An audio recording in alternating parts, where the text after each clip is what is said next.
The answer from European capitals has been as resounding as it is clear.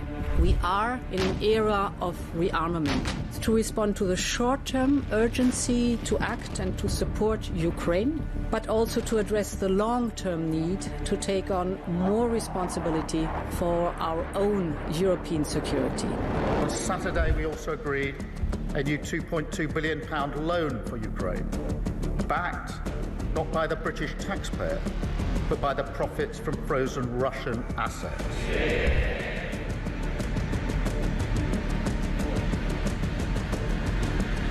It is my pleasure to bring from His Majesty the King a letter. He sends his best wishes and his regards, of course, but he also asked me to bear this letter and bring it to you. So can I present the letter from the King to you? Thank you very much.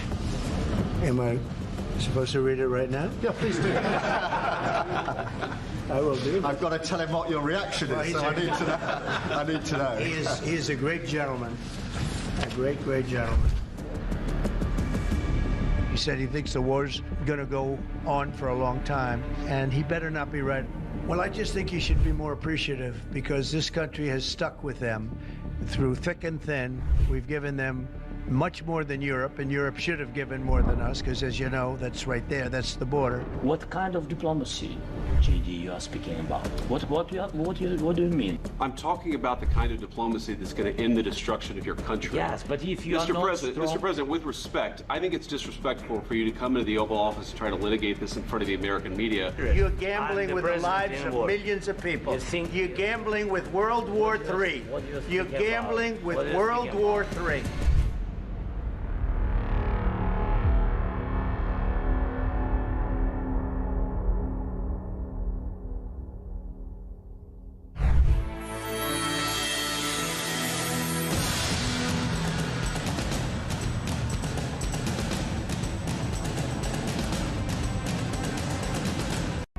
Across the UK, on DAB+, on your smart speaker, on your smart TV, and on your side. This is Talk.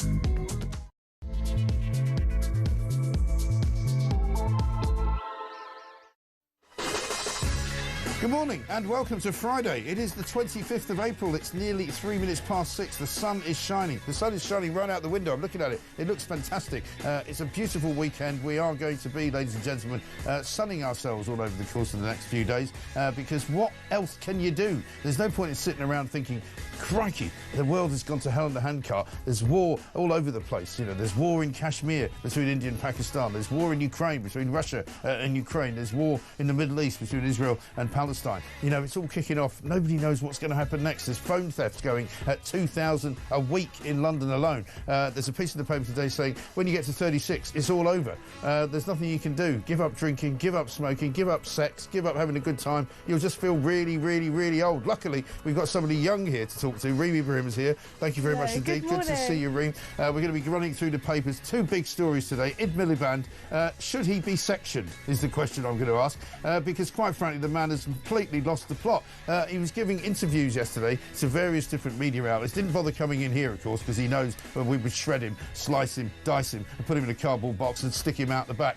But really, what is going on in his brain? Does he actually realise that there's anything going on inside there? I think we should give him a mental test to see if he's actually capable of spelling any word that's got more than 7 letters in it. I don't know what to say about him, but it's time that he was put out to pasture, time he was taken out of government before he completely ruins this country's economy. It's as simple as that. By the way, it's day 2 today of a summit on energy security, and we had all of the leaders from Europe coming in, including Ursula von der Leyen, who stood there on a podium and actually said, this is a woman who gave broomsticks to the army in Germany when she was Defence Minister of Germany because they were so completely without money.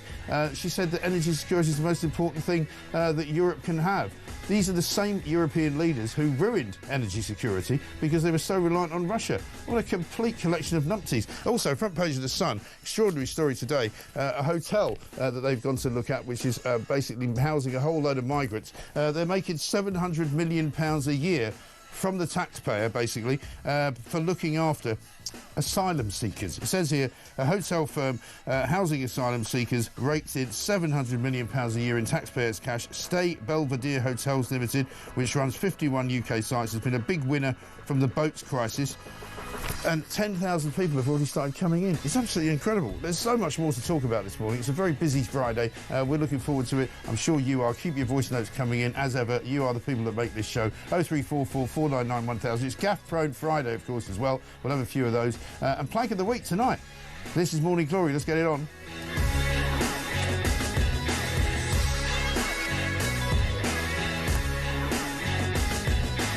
Reem Ibrahim, very nice to see you. Hello, good morning, Mike. How are you? I'm very well. I'm always energised at this time of the morning because you can't quite believe what is going on. It is insane, I've got to say. I mean, you're the only person that can get me up this early in the morning, Mike. But every time I look through the papers, I do just think things are just going so down this kind of evil path, especially when it comes to a lot of this being done to ourselves. I mean, it's the government doing it to ourselves. So, yes, of course, you mentioned Ed Miliband. Yeah. He's sort of looking ahead towards this International Energy Security Summit, and he is arguing for a sort of model of regional energy pricing. Now, effectively, what he is saying is going to spend huge amounts of taxpayer cash on wind farms that basically just don't work. They don't really do much. They don't. The actual cost of building them probably outweighs any kind of energy that you actually get. But this is the problem. Every time he talks about it, and Starmer made a speech yesterday at this ridiculous summit that they had organised, and everything they say about investment is all about taxpayers' money. Yeah. It's not about actual real commercial investment that's coming in from outside the public sector. It's also not investment, it's just spending. Yeah. I mean, this is the deals with the NHS as well. They'll say we're investing X amount of money into the NHS. It's not investment. Investment means you're sort of in capital investment, you're investing in long-term infrastructure. Yeah. That isn't what's happening here. This is just spending, plain old spending. Yeah. And again, that means that they're going to need to continuously spend taxpayer cash. Now, of course, millions of people across the country work incredibly hard and are literally being taxed to the oblivion. Yeah. We heard the other day that a millionaire leaves the UK every 45 minutes since Starmer got into power. It is insane. Wealthy people, hard-working people are leaving this country, and basically the people that are left are either people that have family in this country that feel patriotic enough to stay. I mean, honestly, as somebody in my early 20s, I don't see myself staying in the UK for very long. I mean, why would I? Because if you got an opportunity to go somewhere else, you would go there, because this government is literally strangling anybody who's got any kind of idea of how to be an entrepreneur, any idea of how to make a business work. Everything they do is designed to punish you for being a clever person who wants to make privately earned money. Exactly. Basically, if you are somebody that is entrepreneurial, that has ambition, you are completely battered down in this country. And that's why, I mean, you see it even just culturally. I see it online, on social media. So many people are, flying off to Dubai and saying, you know what, in Dubai, I don't pay any income tax. Right. Crime isn't as high as it is here. Because, well, there isn't any. Well, basically, if you commit a crime, you get the death penalty. Yeah. I mean, it really is as simple as that. If you steal a phone, you get your hand cut off. Exactly. That'll pretty much stop you stealing any more phones. It stops you acting the way you do. And really, we've got lawless Britain at the moment. But let's just focus on Ed Miliband for the moment, because there is so much there already. What's really interesting is this entire energy security summit. They do not want to talk about the really, really obvious solution to energy security, which is allowing for North Sea oil, allowing those new oil and gas licences. Now, of course, they have the environmental impact, and that is something worth considering.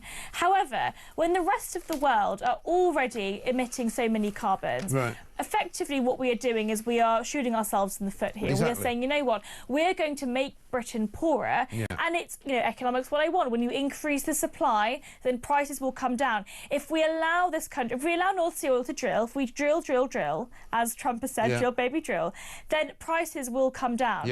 We don't need This is the point. We are spending more money on green energy, and yet the price of energy for us, as a country, keeps going up. Let's have a look at what Miliband understands about the world and what he understands about energy pricing. And when you watch him on Sky News from yesterday, you will be scarcely able to believe how useless this man is. Have a look. Another point for why this country has unbelievably high energy prices is that we tax our energy companies. No, you're wrong. I'm really sorry, but you're wrong about that, because the price is set internationally. I'm really sorry, but that's not correct. OK, well, let's put commodities aside. If you increase taxes on supermarkets to 78%... It depends whether it's... If you increase taxes on supermarkets to 78%, What would happen to the price of food? It depends. What would happen to the price of food? It depends whether it's a domestic market where the price is set domestically. Depend. This is a globally unquestionable factor about economics. You're right that your point also applies. You can't flatly deny my point. I am denying your point when it comes to the question of these internationally set prices. That's the point I'm making. If you lowered the tax of 78% on energy companies to the regular... On oil and gas companies, it wouldn't make a difference to the price. In fact... Yes, it would. I'm afraid it wouldn't, because the point is that the price is set internationally. But there are lots of things that factor into the price that we pay. The lots of supply chain costs you've mentioned yourself. This is a huge cost in the supply chain. I mean, I don't know what to say really about that. He clearly just fundamentally misunderstands the way that international markets work, the way that domestic markets work, the way that the gas price works, the way that the oil price works. How could he be that stupid and be the Minister for Net Zero? He also completely misses the mark on this really, really key economic concept, which is the difference between the impact of a tax and the incidence of a tax. Right. Now, what does that mean? Effectively, the impact is who is immediately paying it. So, to be fair to this Sky News presenter, I don't know his name, but he actually seems to understand this, that effectively, if you increase taxes on a company, for example, they are the immediate ones that are paying it. But in reality, the incidence is who really pays it, and that is the consumer. That's the customer, because they pass it on to them. Exactly. Yeah. So one really good example of this is, we all remember the national insurance contribution rises, which has literally wreaked havoc across the economy in this country. Came into fruition on the 1st of April, literally the government taking us for April Fools, where they are increasing taxes on employers. Now,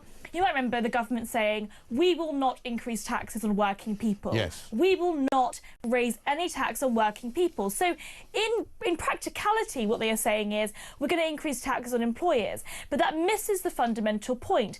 Employers will have nowhere else to reduce that money except for by prices, by creating job losses, by reducing wages, by stagnating it, or even literally just sacking people. Because where else is the money going to go? Hiring is now at an all-time low. Nobody's hiring anyone, and a lot of companies as well are going to sort of zero hours contracts rather, to avoid paying as much national insurance as they possibly can. But when it comes to energy prices, right, for him to keep banging on about how it's an internationally set price, as people pointed out yesterday, well, how come the price of energy is different in every country, and how come it's so expensive here, more expensive than any other country in the world, if it's an internationally set price, you complete muppet? Exactly. So this is the exact same concept, right? So he's saying, well, no, the price is set internationally, and the Sky News presenter is saying, well, hold on, even if you increase taxes on these energy companies, they're going to have to pass on the cost somewhere. I mean, where is the money going to come from? Also, one of the reasons our energy is so expensive is because of all the green taxes that we have to pay, which other countries don't put on as a stipend at the bottom of your electricity bill every month. You know, the whole concept that he comes up with. He also was talking yesterday about this idea of zonal pricing. Let's have a look at how he explained that on the BBC. Definitely don't believe everything you read in the newspapers. This is something we are absolutely still considering. It's an incredibly complex issue of energy market reform. You're right to say there is this proposal of so-called zonal pricing, or what's called reformed national pricing. Here's my bottom line, Nega. I want to do things that will cut bills, and I want to do things in a way that will cut bills fairly. So he thinks by cutting bills fairly, he means charging different prices depending on which part of the country you live in. He says, don't believe everything you read in the papers, apart from the zonal pricing story, which is actually true. It's I mean, come on! He's like, don't believe call the for the men in the white coats, you know? Exactly. Don't believe the media except for when they accurately report on what I've said. What's interesting about this is it's basically, again, another element of this kind of jealousy when it comes to our tax policy.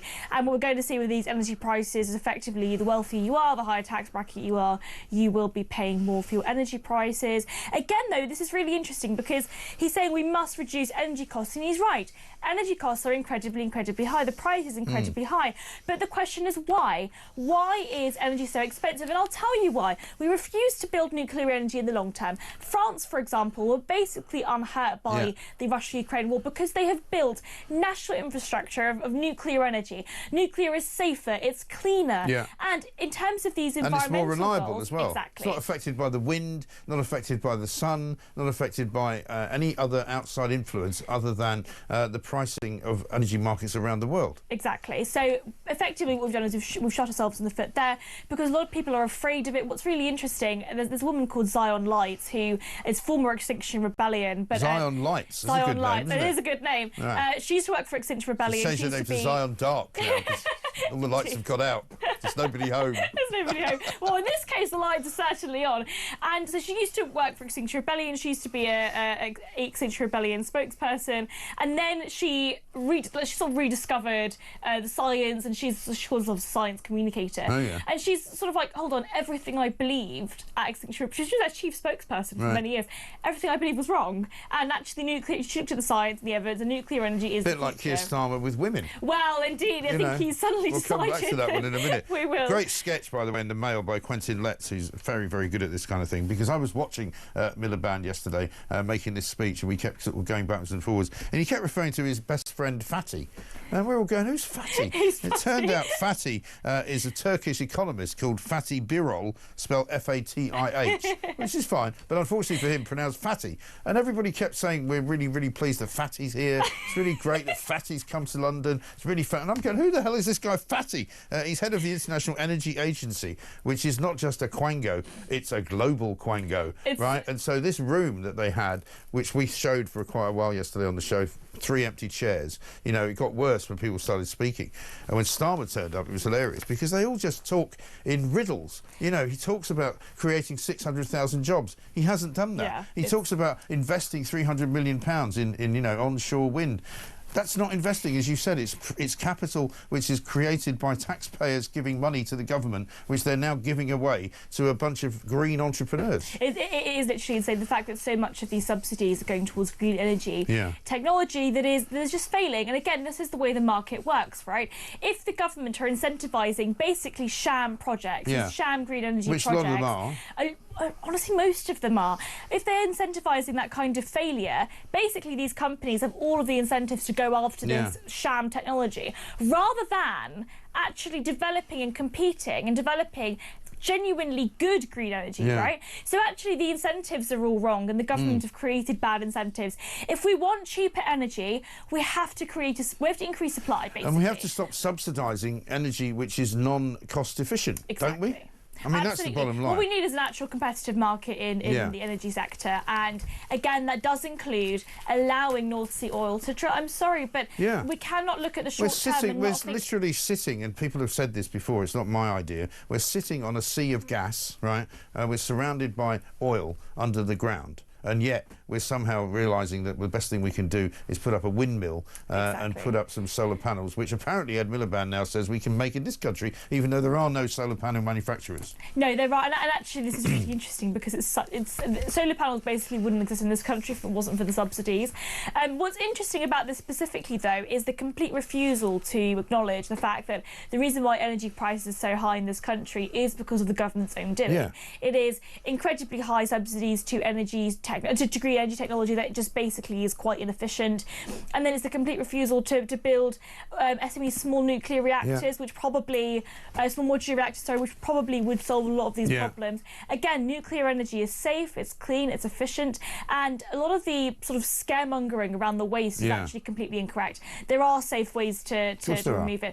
And also, what's interesting is some of the people that are most supportive of nuclear reactors are people that live near them, because they know what it's like to live near them. It's actually completely fine. All of this fear around building it is completely fine. A lot of them are quite supportive of it. So we have to be very clear about this. The reason why energy is so expensive in this country is the government's own doing, and it's effectively socialism in the energy market. Of course it is. Absolutely, utterly ridiculous. We've got more clips to show you. Ursula von der Leyen. I mean, you might have thought you were in the middle of Brussels yesterday, where there was this sort of Euro loving that was going on. This from Sean in Gloucester. Surely even Keith Stalin has to see how utterly bonkers Millipede is. In a party of loonies, he is downright dangerous. And then he says, great to see Reem. She is a legend, by the way. Thank you. Now, I'm going to just leave you before we go to the break with this picture. It's Keir Starmer in a helmet. I mean, if that doesn't sum up the problems we've got in this country, I don't know what does. Make your own jokes, please. Send them in. 19 minutes past 6.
I think it's going to be difficult to see how anything happens in the next medium term.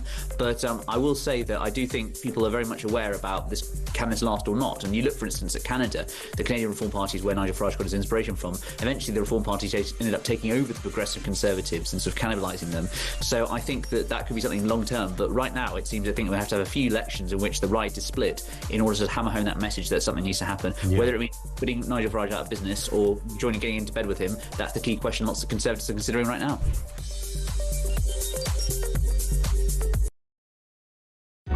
Across the UK, on DAB+, on your smart speaker, on your smart TV, and on your side. This is Talk. Welcome back to Morning Glory. 22, very nearly minutes past 6 o'clock. It is, of course, Friday the 25th of April. This time next month, and next week, I should say, it's going to be May. Incredible, isn't it? The sun is shining. It's pretty nice, actually, down here at the moment. I don't know what the weekend's got in store for us, but a fantastic exclusive on the front page of The Sun, and it's stamped with their sort of occasional series of Britain's broken borders. And basically, it's a hotel group which is called Stay Belvedere Hotels Limited, which runs 51 UK sites. They've obviously got into bed with the government and said they can house as many illegal migrants as you can show them. Basically, they're providing rooms for asylum seekers costing £5.5 million a day, 38,000 people housed in around 210 sites. I mean, this is a great business, isn't it? They're basically making £700 million a year from taxpayers' cash. I mean, this is outstandingly outrageous, isn't it? This is one of the most insane stories I've seen over the entire migrant hotel issue. I mean, I always assumed that the hotels themselves didn't want this to happen, that they were sort of a bit sick of the fact that... But actually, I mean, they really do get such a good deal out of this. So up there now. This was the IBS budget in Bishop Stortford in Herts, and it's one of around 210 hotels that are housing 38,000 asylum seekers. Right. Again, as you said, at a cost of £5.5 million of taxpayer cash a day. So it's, of course, mostly men that are staying in these hotels. Yeah, well, I think it's all men. I don't think they found any women at all. There's pictures of the men standing around outside. Yeah, exactly. All looking very familiar because we see them all wandering around the streets, don't we? Well, we do, exactly. It's so interesting, actually, because the fact of the matter is a lot of these people, if they were fleeing war, it would be women and children. It would be people that are actually fleeing for their lives. These are young men that are here to work. And look, I don't necessarily have a problem with people that want to be economic migrants and work and Well, I have a problem with them coming here illegally. But they come here illegally, exactly. Yeah, and on the small boats. There's just no excuse. There are so many routes to legal migration in the UK, especially for lower skilled workers. If anything, I think we actually need to be more liberal with how we migrate higher net worth people. Yeah. We make it, for example, we're abolishing non-dom tax status, so we make it very difficult for wealthy, intelligent people. Well, I'll tell you who we make it difficult for. We make it very difficult for people who marry somebody from another country. Yeah. Because, I mean, I did it a very long time ago. I brought an American back with me from America, and the number of hoops we had to jump through was absolutely ridiculous. I mean, it was only because in the end I worked for a newspaper that I said to the people at Luna House, I said, "Will you stop messing me around? You know, it's not a marriage of convenience. It's a marriage of inconvenience, actually."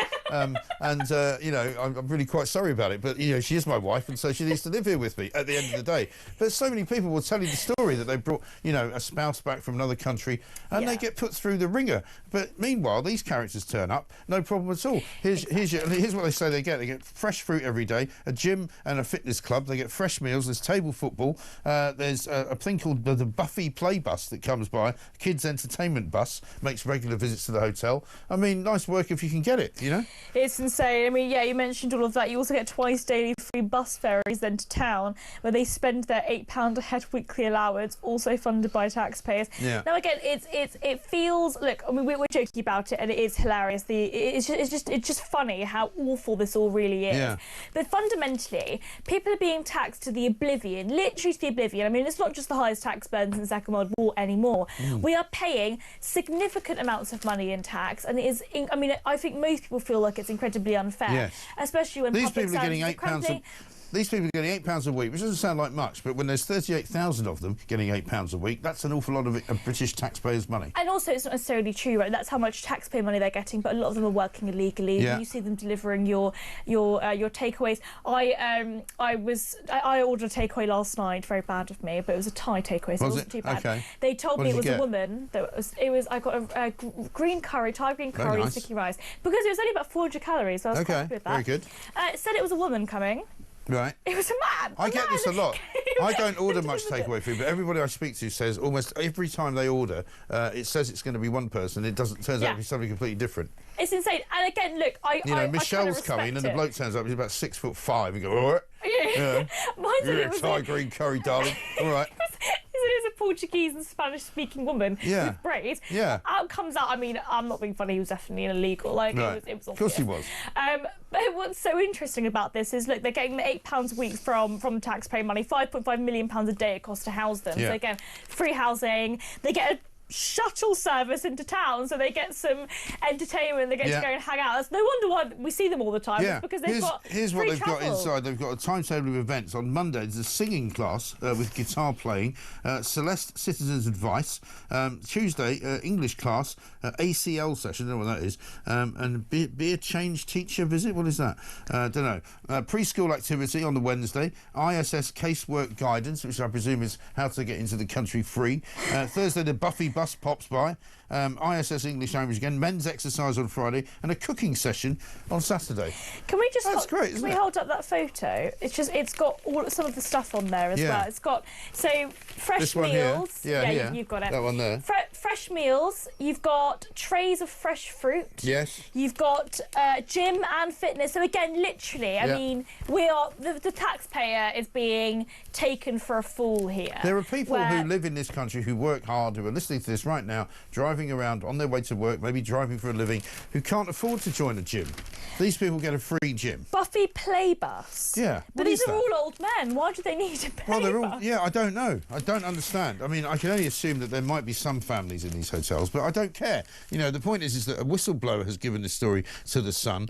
Stay Belvedere Hotels also runs the Ibis Hotel, which recently had its government contract ended for 51 of those hotels that they operate because their behaviour fell short of expectations.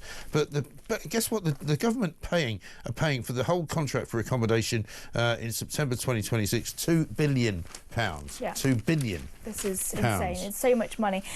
What's the solution here? I mean, they just have to go. They just have. I'm sorry. They have to be deported. It's as simple as that. If you come to this country illegally, you should not be here. And the fundamental point here is, if you are a genuine asylum seeker, you would not leave the safe country that you're in. If you are genuinely fleeing your life, fleeing war. Do you remember what happened when we decided to invite Ukrainians to come here when Russia invaded Ukraine? Loads of women and children came, and they moved into it with people's houses. Because the men fight for their country. Because the men stayed behind to fight. These guys are not fighting for anything other than getting a British passport. No, it's absolutely insane.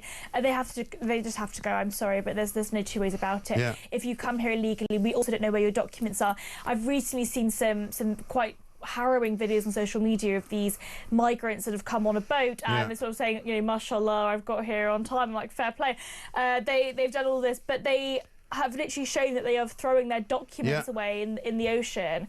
They filmed it and they show up about it. Surely we should have a policy which says if you arrive in this country with no documentation, you get put straight in the back of a van, driven straight to the ferry terminal, and you get back on a ferry and you go back to the other side. Yeah, simple. Exactly. You're not allowed in. This is that simple. And look, this is not, I want to be clear about this is not a race thing. This is not a situation about being particularly bigoted about these people. It's nothing to do with bigotry. I mean, it's nothing to do with any of that. These people are illegal. That means, as Caroline Leavitt says in the White House when she stands up and answers questions from the bozo media about, but these people are coming here for a better life. And she's, no, they're illegal. They came here illegally. Therefore, they're criminals as soon as they set foot on American soil. These people are criminals. They should be locked up and or deported immediately. Unfortunately, I completely agree with you, Mike. Unfortunately, the government doesn't seem to have the willpower to do this. And, of course, we know that the Home Office have an incredible backlog. And this is the backlog, right? Yeah. This is the 200,000 plus people that are sitting there waiting for their applications to be processed. And many of them came under the Tories. I don't give the Tories a pass on this. I mean, they were just as bad. I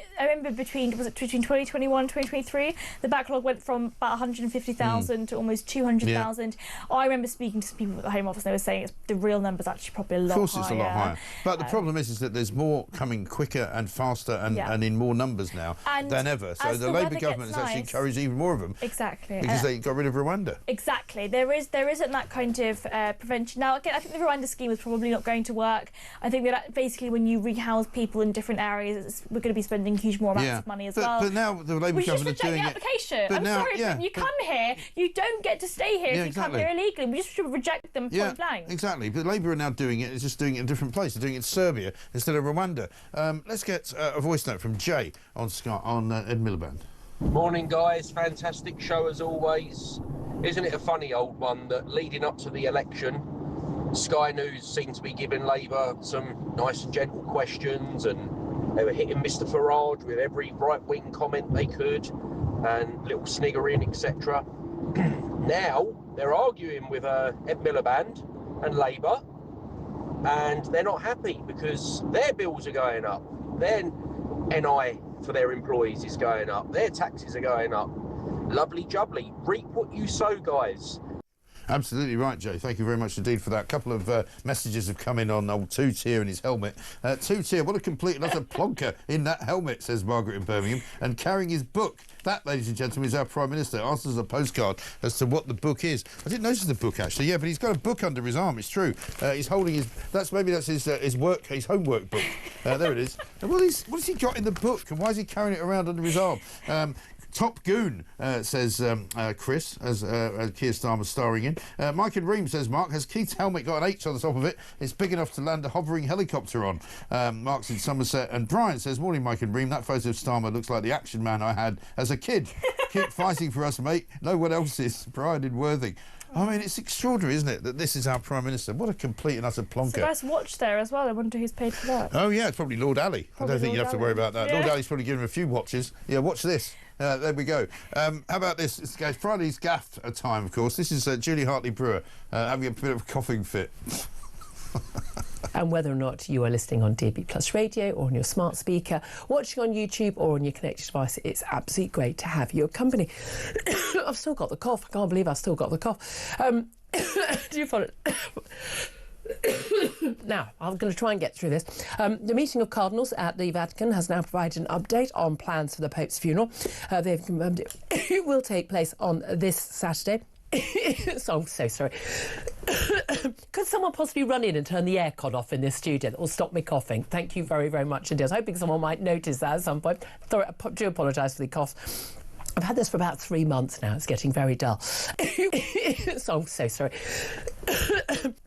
Do you follow it? Now. Sorry, Julia. Julia's column, of course, in The Sun today. That's our promotion of it. There, you see. They say, why don't you promote Julia's column? Well, there we are. Julia's column in The Sun. There's no coughing in that. You can read it as long as you can get through it without coughing. You'll be doing well. 6:33. Me and Remy Abraham back after this.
the UK. On DAB+, on your smart speaker, on your smart TV, and on your side. This is Talk. Welcome back to Morning Glory. I'm Mike Graham. This, of course, is the home of common sense. It's the only place to be. It's Friday. We're going into a big weekend. A marathon happening, of course, on Sunday. A couple of stories around that today to talk about as well. But Reem Ibrahim is here from the IEA, and you want to talk about this story on the front page of the Telegraph. Jobless young won't work for under £40,000 a year. Yes, as you said, front page of the Telegraph, effectively saying that workless young people won't get out of bed for less than £40,000 a year.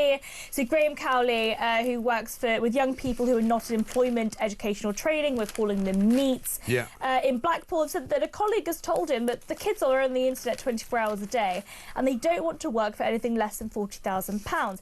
Now, what's interesting about this particular story is the fact that there are so many young people on out-of-work benefits. And this is a story I've been talking about for a while. A tenth of the adult working population are on long-term sickness benefits. Right. And the upsurge we've seen with young people, it's insane. I mean, any metric that says that 10% of the population are too sick to work is not a metric worth listening to. No. A lot of it is mental health. So these people are claiming, based on the fact that they cannot work as a result of their depression or anxiety. What's really interesting about this is, when I've been looking into it myself, is the vast number of people that have gone from being economically inactive because they were students to then being economically inactive because they were long-term sick. So between 2022 and 2023, it's about 63,000 young people going from economically inactive because they were students, so they're well enough to be a student. So they've been to university, right? So they've studied for that period of time, and then they finished the studying, and then what? Long-term sick immediately. Right. So they didn't have any. So they just don't want to work, in other words. Exactly. They didn't have any record at all in the workplace. Right. And look, I mean, we can talk about the fact that this is a huge, egregious waste of taxpayer money. There are millions of people across the country working effectively to pay more than half of their salary towards people that just refuse to work. Yes. Again, there is no evidence whatsoever that if you're depressed and anxious, you shouldn't be able to work. Right. Actually, there's a lot of evidence to the contrary. Right. When you work, how to be less depressed and less anxious? Go to work. Go to work. It gives you structure. It gives you time. If you're being told, again, we're talking about people in their 20s here. If you're being told for the rest of your life, don't worry, you don't need to work, you're not good enough, you're not good enough to work, what does that do to somebody with depression or anxiety? So again, I mean, it's really easy to kind of like dismiss this entire thing and say, well, these people should just get into work, and I think they should. But fundamentally, it's a waste of human potential. Of course. These are people that could be working, could be contributing. Well, how would you get them into work then? What sort of incentive, rather than offering them £40,000, because inevitably they'll say, when you get the job at £40,000, they'll still be sick and they won't want to come in. How do you get them to get out of that mentality? Well, they just shouldn't have the money in the first place. I'm sorry, but it's tough love. You just take it away. I was actually talking to a taxi driver the other day who was saying that, you know, I mean, I'm sorry, but I think these people just need to get back into work. In Greece, for example, if you lose your job, the government will pay for you for a couple of months, and then after that, it's same in America. I've got a son who lives in California. He lost his job because the company he was working for went bust. But within literally 2-3 weeks, he'd found another job. Because you don't have the option in America. No. And I mean, it would never occur to him not to work, because you only get unemployment benefit, I think, for the maximum period of 6 months, and then it just stops. There's also the point that in the US there's a much more abundant labour market, so many more jobs and opportunities because our economy is stagnating. Well, you say that, but every time we talk to anybody, they say there's shortages everywhere. Yes. You know, public sector have got shortages. And retail. Hospitality, they say that they can't get enough people to keep the pubs open, the restaurants, they can't get people to stay because it's hard work. You know, the public sector, they tell us in the NHS, they're constantly looking for doctors and nurses and all sorts of things. You know, you can train to do stuff. People are always telling me that there's shortages in every industry in the country. And also now in construction, I mean, the one good thing that the Labour government have done is relaxing some rules around housing, although I'd say it doesn't go far enough.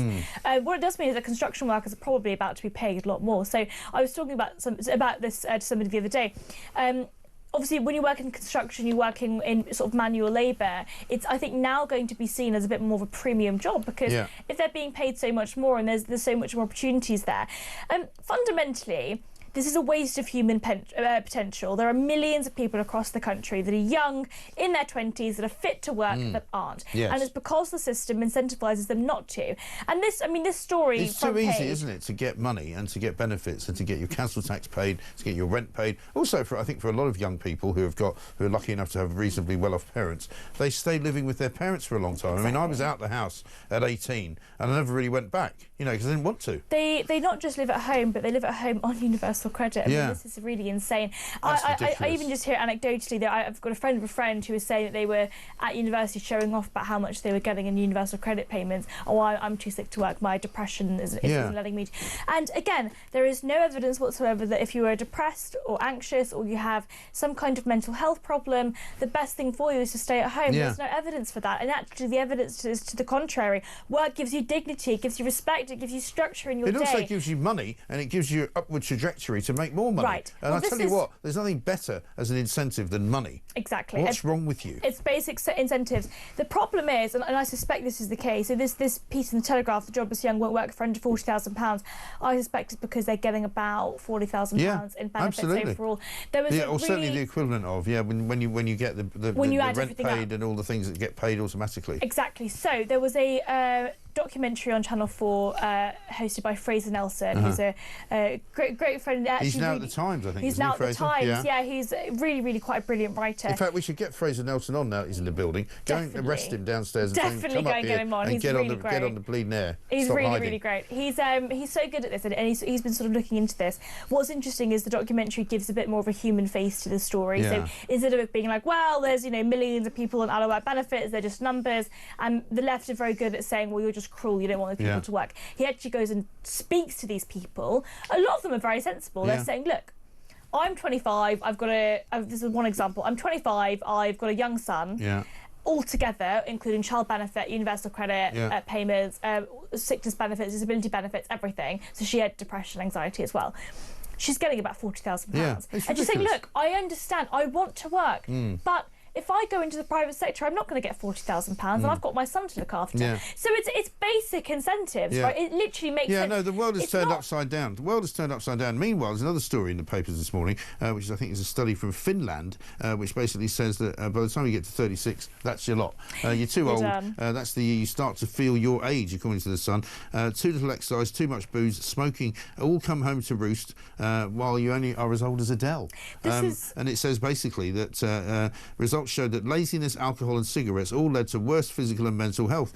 And presumably, we were talking about people in their 20s. I mean, this is people in their 20s and 30s. Ridiculous. Well, at least I know I've got just over 10 years left before my life is over, which is good to know. This is, I think, a bit of a nanny state ploy, isn't it? It's don't enjoy your life. You're not allowed to ever enjoy your life. Look, I think that smoking and drinking and all of the sins, we all know that it's bad for us, but it's fun. It's what life's about, and I'm here for a good time, not a long time. Exactly right. Very well said. Let's get a quick voice note from Liam on Asylum Hotels. Morning, Mike. Liam from Kent. Been up since 3 o'clock this morning, left the house at 3:30 to go to work, obviously driving for a living, supplying all the butchers with the lovely fresh meat every morning. And then you're saying about the migrants. This frustrates me. I mean, I'm only 30 years old, so not being rude, I'm not an older guy. In a quarter of a mile, at the roundabout, take the first exit onto Hall Road, B262. Decides what's going on in the world, but this is disgusting. We are paying for these people to do nothing. We, the public, are paying for this.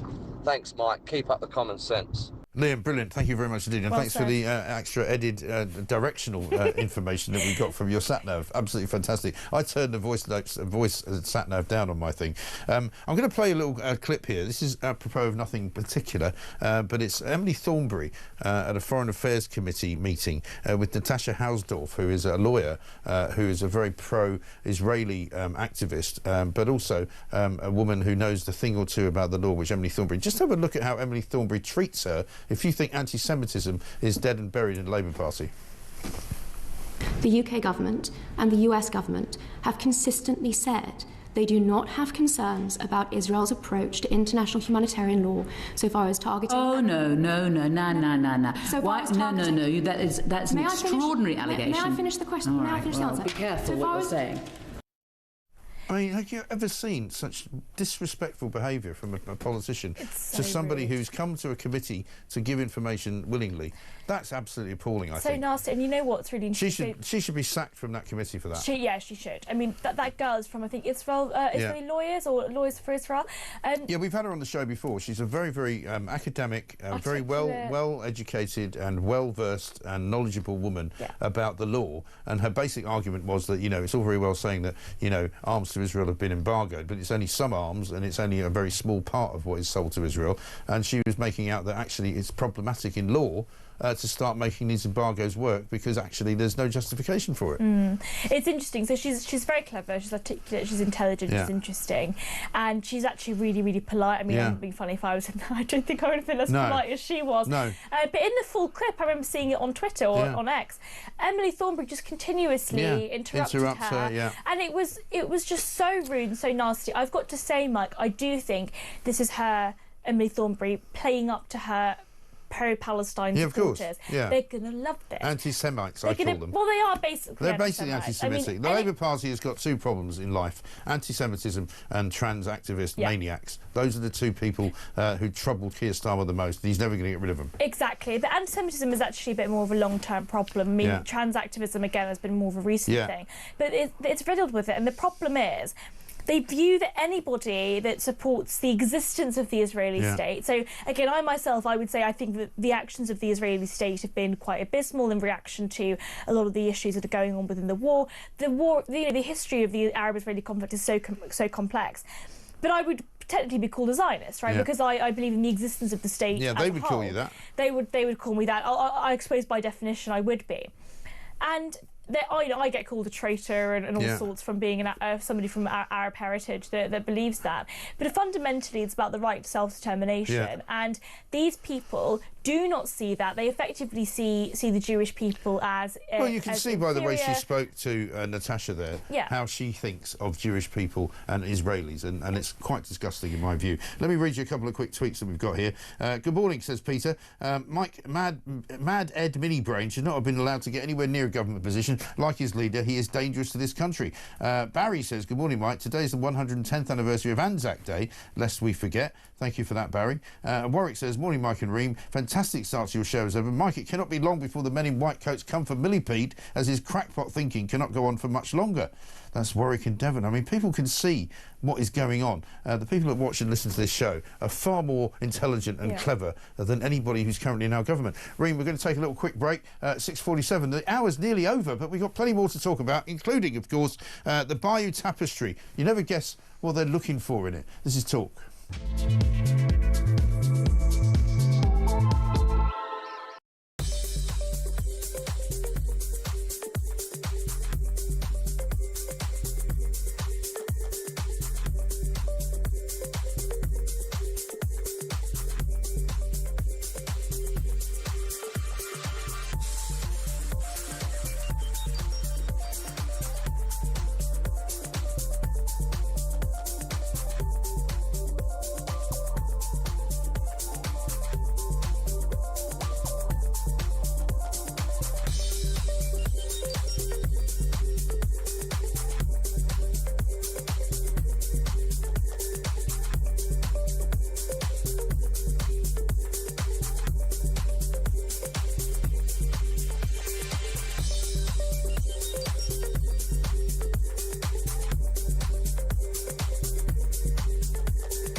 Fair and equal is my mantra, and what's been happening, you mentioned the London Marathon. Again, people who want to stand up for women's rights are being accused of not caring about others, and women care about everybody. But what was happening is our rights in different areas were being eroded, and it wasn't about toilets, it was about sex attackers, male sex attackers who identified in a certain way. It doesn't matter who you are, criminality is criminality.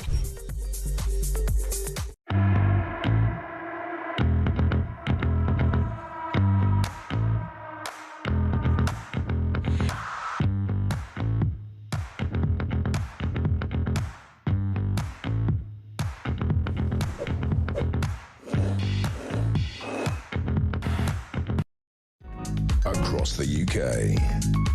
On DAB+, on your smart speaker, on your smart TV, and on your side.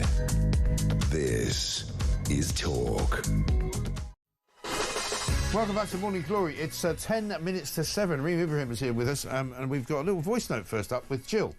Morning, Mike. Jill from Leeds. Can anybody, government-wise or any otherwise, or can you, with your wisdom, try to encourage the government to give us an absolute reason why the Navy and the Army cannot go to the Channel and defend our borders? I know it's not the actual role of the Army and Navy, but surely we're not at war with any country. Yes, there's a potential. However, at this moment in time, we are at peace with all countries, and so why can't we utilise them to protect our borders? We have no idea who is coming over, why they're coming over. Can we try to push for an answer on that?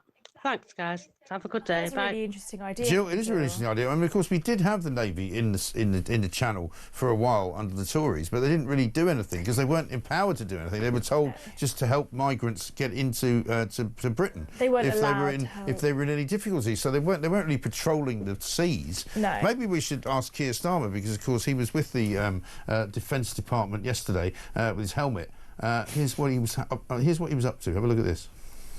We're living in a world which is more insecure, and that's why we've upped defence spending. And it's really important when we talk about defence and security that it translates into well-paid, skilled jobs. I came on the apprenticeship programme at 18. My boy is 16, who's just starting his A-levels. I've been saying that degree apprentices are really, really good. I actually studied politics at university. Oh, did you? My parents said to me when I was your age, don't go into politics. If only you'd taken their advice. Oh, Don't go my into God. politics, his parents said. I They were cannot. right. They were cleverer than we thought. Mike, I cannot with how cringe that all is. It's I know. so bad. And they put these awful sort of this soundtrack, the music Da, to it. da, da. They're trying to make him look cool because I all know. he's absolutely bland. So they think isn't it's he? Top Gun. You know, Top Goon, as somebody said earlier. Right, now, listen, a couple of quick thieving stories for you. Snatch thefts of mobile phones and bags rose by 70% in a year to reach a 20-year high. I've been saying, because I had my phone nicked last September, and I did a piece for Telegraph in which I said 1,000 phones in London a week are stolen. It now turns out it's 2,000. Yeah. But you've got a story. It's really, really awful, and it happens all the time. And this story, when it happened, it did make me feel like I need to be a lot more careful.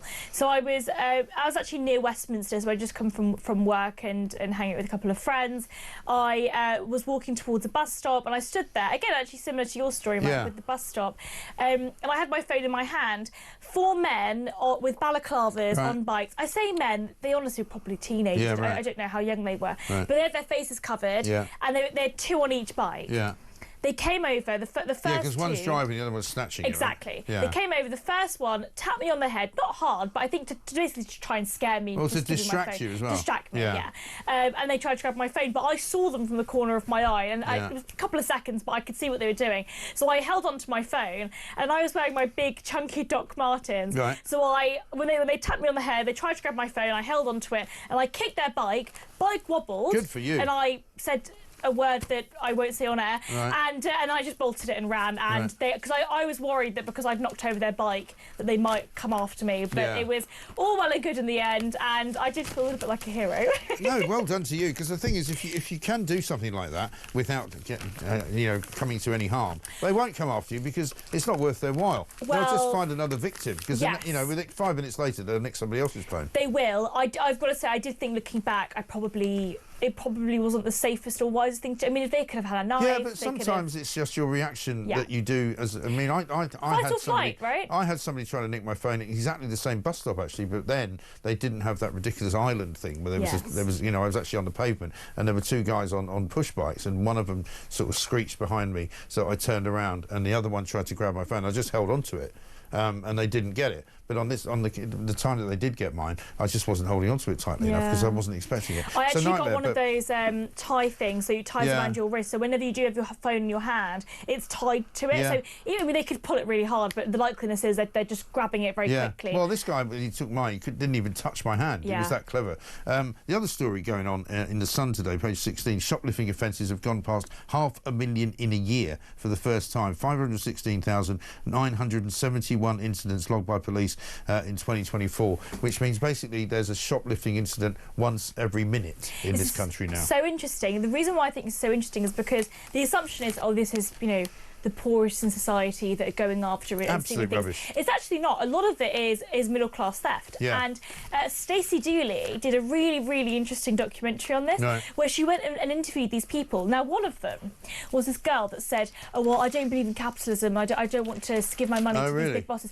but I still want the stuff. So I'm just going to steal it." So these people are middle class. They're not like fighting for their lives. It's not food they're stealing. No. It's often mascara pocketing or a bit of makeup here and there or something nice, and there's a lot of it though that we see on, and we see it an awful lot on social media. A lot of it is sort of mass shoplifting, where people like gangs, again like your 4 guys with masks on, are going into shops and taking all the booze out, taking all the cigarettes, they're reselling it. Yeah, they're doing it because they're organised gangs, and that is part of the problem.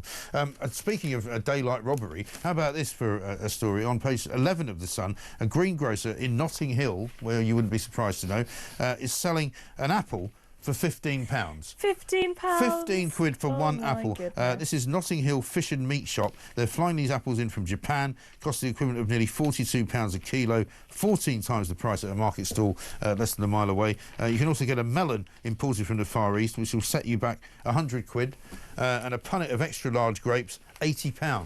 I mean, if it doesn't tell you that there are people in this country with more money than sense, well, I don't exactly. know what does. And what's interesting about this is, of course, the difference is that there are wealthy people in this country that will always still be doing well, and good for them. I think that we should be. Yeah, but if you're spending 15 quid on an apple, you're an idiot. Sorry. Yeah, you are stupid. It does kind of tell you a little bit about the psyche of the wealthy person, where obviously the apple is going to be no different to a normal apple. You can't grow an apple. How much better can it taste? Yeah, exactly. It might be a bit sweeter, and they might spend a bit more time on how it's being grown, but realistically it's going to taste about the same. Right. £15 in Notting Hill. It does tell you the kind of people that live there. I reckon a lot of them are probably Gulf Arab states kind of people, or very the kind of people that live in Notting Hill. For whom money is no object. Exactly.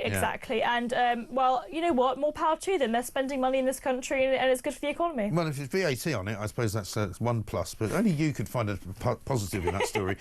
Is this a dagger I see before me, page 9 of the Daily Mail, or is it something rather different? An academic is claiming, and I don't know where this story has come from, but every paper's got it this morning.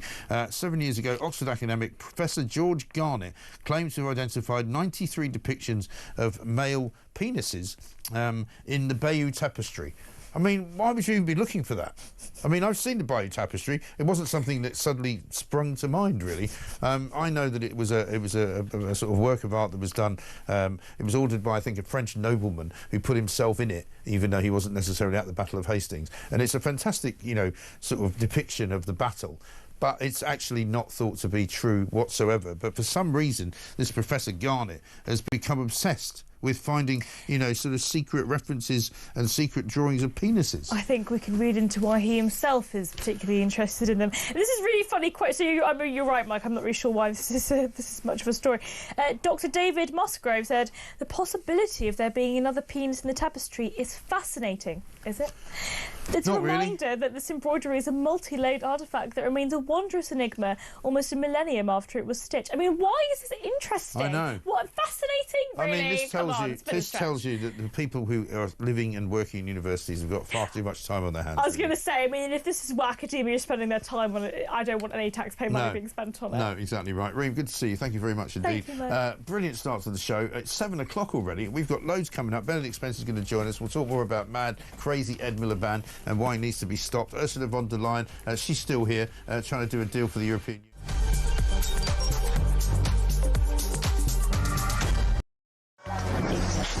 5, 4, 3, 2, 1. Yay! 8722, start your message with the word talk. Who would you send to space and why?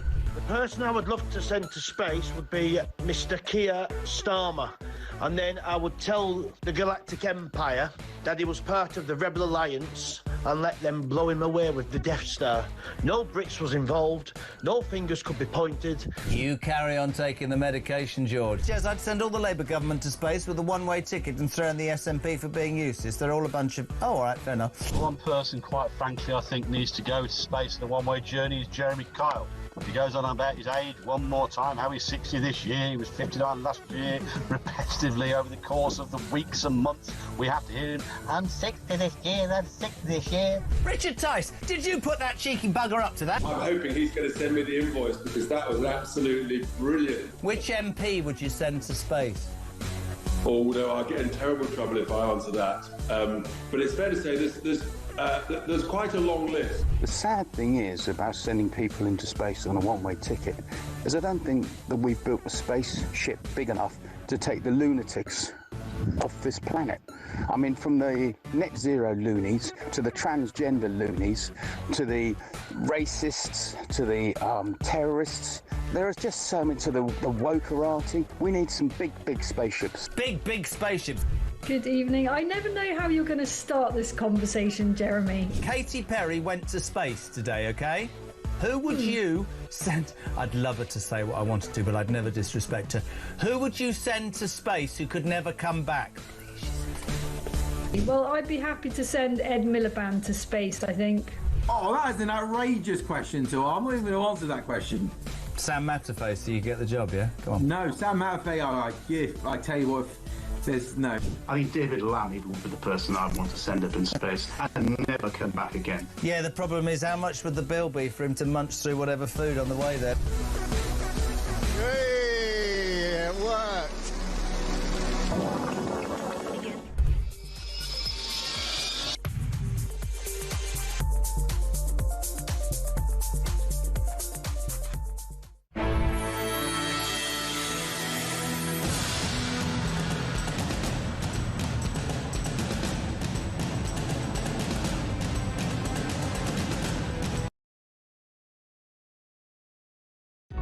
Across the UK, on DAB+, on your smart speaker, on your smart TV, and on your side.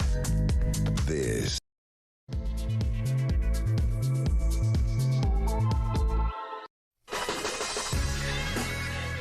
Welcome to Morning Glory, 3 minutes past 7. I'm Mike Graham. The sun is streaming in through the windows as we reach another Friday the 25th of April, ladies and gentlemen. And it's been quite a week, hasn't it? We kicked off with Keir Starmer. If you remember, all the way back to Monday, on Monday, where it was a bank holiday, it was Easter Monday, of course, it was Easter weekend, we were still waiting for Keir Starmer to say anything at all, about the judgment by the Supreme Court that only biological women could be considered to be women. He thinks he's got away with it. He thinks he's moved on. But I'm afraid we're not going to let him get away with it because we will continue to ask questions about why he got it so wrong when he's supposed to be a top lawyer, when he got it so wrong back in 2022 when he actually said that I believe that a woman can be a woman even if she self-identifies as one, and trans women are definitely women. He said it's not just my belief, it happens to be the law of the land. Well, of course, he was wrong about that. And when he was asked by Kemi Badenoch, Prime Minister's questions, why he got it wrong and whether he thought he got it wrong, he refused to answer. Usual rules apply.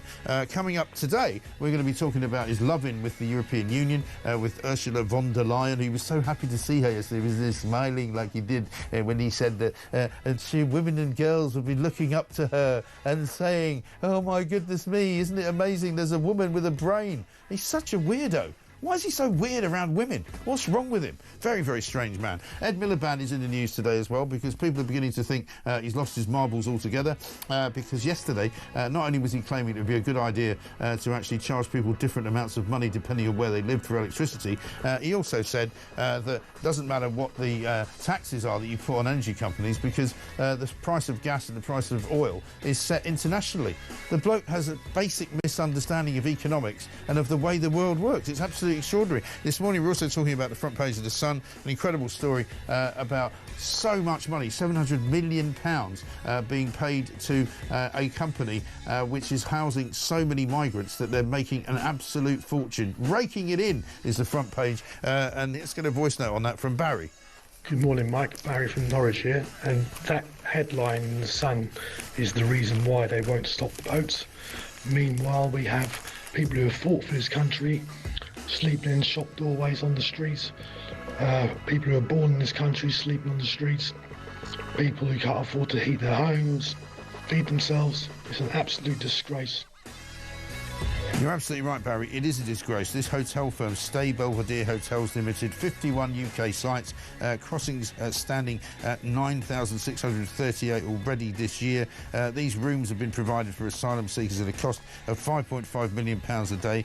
This particular company has raked in £700 million in 1 year in taxpayers' cash. It's absolutely extraordinary. We'll also be talking about why young people don't want to get a job that pays them any less than £40,000. We're going to be finding out what Rachel Reeves' charm offensive is over in the US of A. And also, experiments to dim the sun. You heard about this? Apparently there's a geo-engineering company which have been employed by the government to try and find some new cure for climate change which involves blocking out the sun.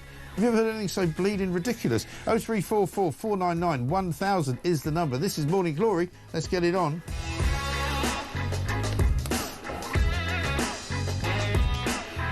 Sharon from Staffordshire says, morning, Mike. Lovely to wake up and see Reeve on your programme today. What's that idiot Starmer doing with a helmet on his head? Is the idiot going to war? Well, no, he just wants to send everybody else to war. Although there's been a new wrinkle in the Ukraine story because apparently, believe it or not, the government has worked out in their wisdom that actually sending troops to Ukraine, even as peacekeepers, is a bit risky. Really? Knock me over with a feather. You know, we could have told them that. We haven't really got very many troops, and the troops we do have are very, very good at what they do. But I would not, in any stretch of the imagination, be thinking about sending them in to Ukraine as peacekeepers. And finally, it looks as though the Ministry of Defence have actually come to the same conclusion. On the front page of the Times today, Britain is likely to abandon plans to send thousands of troops to protect Ukraine because the risks are deemed to be, in their quotes, too high. Yeah, brilliant. Another fantastic idea from the coalition of the willing boss, Sir Keir Starmer. How about this from Stuart in Oldham? Mike, it shows how mad Ed Miliband and this loony government are by wasting money on plastering solar panels over the UK, but they're now spending 50 million quid on geoengineering projects to dim the sun to fight climate change. Absolutely bonkers. I mean, you would think that somebody might say, by the way, if you dim the sun, which is shining very brightly this morning, it's not going to be very good for the solar panels because they won't be able to charge up very well if you dim the sun, which is their only source of heat and light. Let's talk to Benedict Spence, political commentator. Maybe he can make sense of it all. Benedict, a very good morning to you. Good morning, Mike. How are you? I mean, you've got a very bright light there. I mean, that's the sun coming through. Yeah, that's this is me demonstrating the need for geoengineering projects. Otherwise, it will dazzle you. There is a sense, is there not, that we're kind of being run by a bunch of complete and utter idiots who have no idea what they're doing. And with every single day that passes, I'm afraid it gets worse. Yeah, it is laughable. I'm delighted to know that their ambitions are so high that they want to take a literal Simpsons episode storyline of blocking out the sun, and they think this is going to work really well. Right. Because it didn't go wrong in that one either. I know. But Ed Miliband now literally is so increasingly insane that he sort of gave it all away yesterday. Let me just play you this interview. You may have seen it yesterday that he did with Sky News, which beggars belief, really. Have a look. Another point for why this country has unbelievably high energy prices is that we tax our energy companies. No, you're wrong. I'm really sorry, but you're wrong about that because the price is set internationally.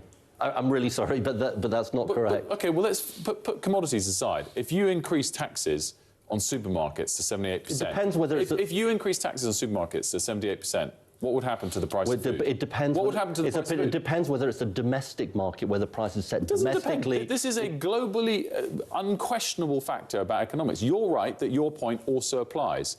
You can't flatly deny my point. I am denying your point when it comes to the question of these internationally set prices. That's the point I'm making to you. If you lowered the tax of 78% on energy companies to the regular... On oil and gas companies, it wouldn't make a difference to the price. In fact... Yes, it would. I'm afraid it wouldn't, because the point is that the price is set internationally. But there are lots of things that factor into the price that we pay. The lots of supply chain costs you've mentioned yourself. This is a huge cost in the supply chain. I mean, when Sky News starts to question climate change policy, you know you're in a bad place. What, of course, the interviewer should have said is that, well, if the international gas price and energy price is set internationally, why does it cost different amounts of money in different countries then, you complete plonker? Exactly. That's the key. That's the key thing here. Why is it that our prices are so much higher than they are in other countries? If actually the interviewer, was completely wrong and didn't have a clue about how the pricing works, could he explain that slight quirk of how things actually tend to work? Why is it, strangely enough, that Norway doesn't pay very much for its electricity, or Qatar has it for very little money? Could it be because of it's more than just an international cartel says this is the price? Who knows? But no. Ed Miliband, former Labour leader, very close to becoming Prime Minister. Very, very big-brained individual. He knows more than us, don't you know? I mean, unbelievable, isn't it? Of course, this whole business of the Energy Security Summit, which kind of came out of nowhere yesterday, organised by some bloke called Fatih, which was rather bizarre for me, who happens to be a Turkish economist. I'm sorry, but that's his name. And everybody kept thanking him all the time, which sounded even more weird, because they all kept saying, we're really, really grateful to see Fatih here. It just sounded like some kind of children's nursery rhyme. But Keir Starmer got up yesterday at this Energy Security Summit and rattled away a whole series of untruths about what we were doing. Check this out.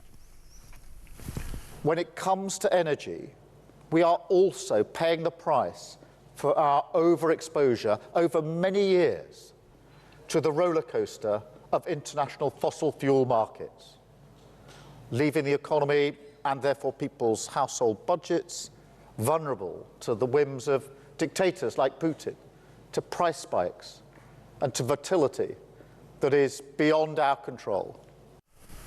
Yeah, well, it's not beyond your control, though, to drill for the oil and gas which is underneath this country, or indeed in the sea around this country. It's also not beyond your control to mine for coal, which would actually help. And it's also unlikely that he was able to react to the fact that gas prices and oil prices right now are very, very low. Yeah, I find all of this so very painful because, as you point out, we are not short of these things if we wanted. If we wanted to have, if we wanted to be completely energy self-sufficient when it came to fossil fuels, we could be. We are almost uniquely blessed in amongst European countries in that way. We have chosen not to. And I mean, when you look at actually a map of all of the North Sea oil and gas fields, for instance, which ones are being tapped, which ones aren't, and you see the sheer volume of the ones that are actually on Norway's side of the divide that are being tapped, and the number that are on ours and aren't. And you just think, well, it's no wonder that you can sit there with a straight face and go, oh, well, it's because we're relying on oil and gas. Well, yeah, you're relying on other people's oil and gas, not your own, because from some sense of do-goodery, you don't want to drill for your own oil and gas, but it doesn't mean you stop burning it at any different rate. We still need it. Exactly right. And this would probably explain why the little piece in one of the papers there about an Ipsos survey has found that fewer people than ever approve of what the government is doing. The government's net approval rating is now -40, which is down from -32 last month. So, I mean, the fall from grace continues. You know, Rachel Reeves apparently is confident of a trade deal as she woos Trump over tariffs over in America. But back home, things are just not looking very good, are they? They're not. And, I mean, it's very easy for us to sort of sit here and say they don't know what they're doing. And we did it with the Conservatives as well. But we have to sort of believe the evidence that's in front of our own faces. You know, genuinely, I cannot remember a series of politicians coming in and proving themselves to be so inept in such a short period of time. At least the Conservatives gave us the veneer of competence for about 18 months. But we're not even at the year mark yet with these people. No, I know. And what I always used to say about the Tories was that, particularly towards the end with Rishi Sunak, they didn't really do very much damage because they didn't really do very much, whereas this lot keep doing things that make everything worse. You know, with every step that they take forward, you know, they fall further down the sort of the black hole, if you like. I mean, the amount of borrowing now is colossal. And even if you believe, which nobody does, including the OBR, that there was a 22 billion black hole that they inherited, they've more than doubled it. Yeah, and it's all of this is driven by ideology, and I think this is the thing when you have incompetence as you had with the Conservatives, but it's not really driven very much by ideology, it's practicality. You get, as you sort of described, a situation where everybody's sort of running around trying not to touch anything because you think, well, that's deeply impractical. Yeah. But when you're driven by the idea that there is a utopian ideal that we can achieve if only we just do this stuff a little bit firmer and a little bit faster than our predecessors did, well, then you're not going to have any sort of regard for warnings or anything like that, and that's the situation that we that we find ourselves in. You know, possibly the worst of both worlds.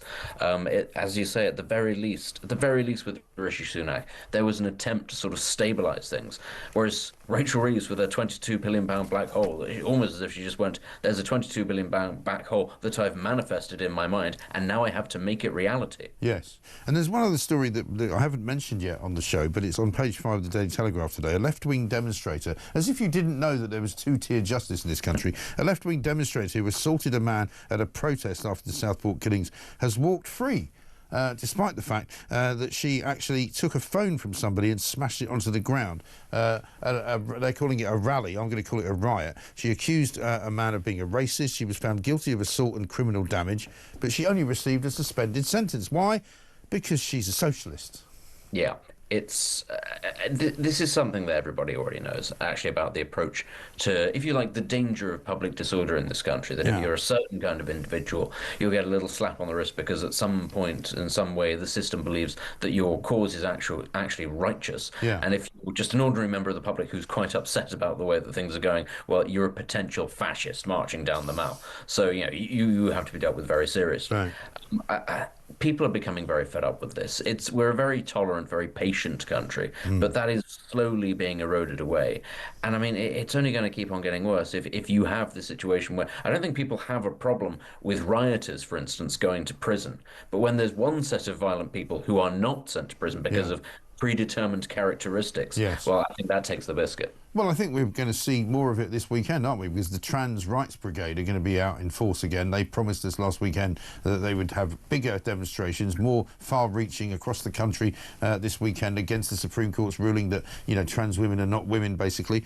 But they were holding up banners far in excess of what I would call normality and reasonableness, you know, calling for J.K. Rowling to be burned at the stake, calling for her to be killed, calling for TERFs to be hanged, you know, calling for people who were against trans rights to have their eyes gouged out with a sword. I mean, you know, and yet, you know, Lucy Connolly languishes in prison for a ridiculous long time. She's already been there like nearly 9 months, and she's going to spend another 2 years there.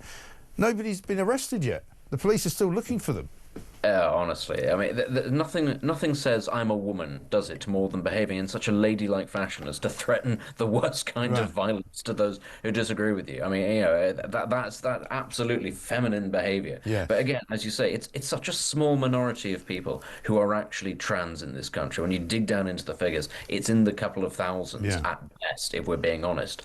And the fact that this is sort of tolerated, almost as if they were women, and you know that there's again sort of protected weaker sex sort of thing, and you look at them and you think, come on, this is just the worst kind of behavior. It's intimidatory, it's violent, it's vile, if nothing else.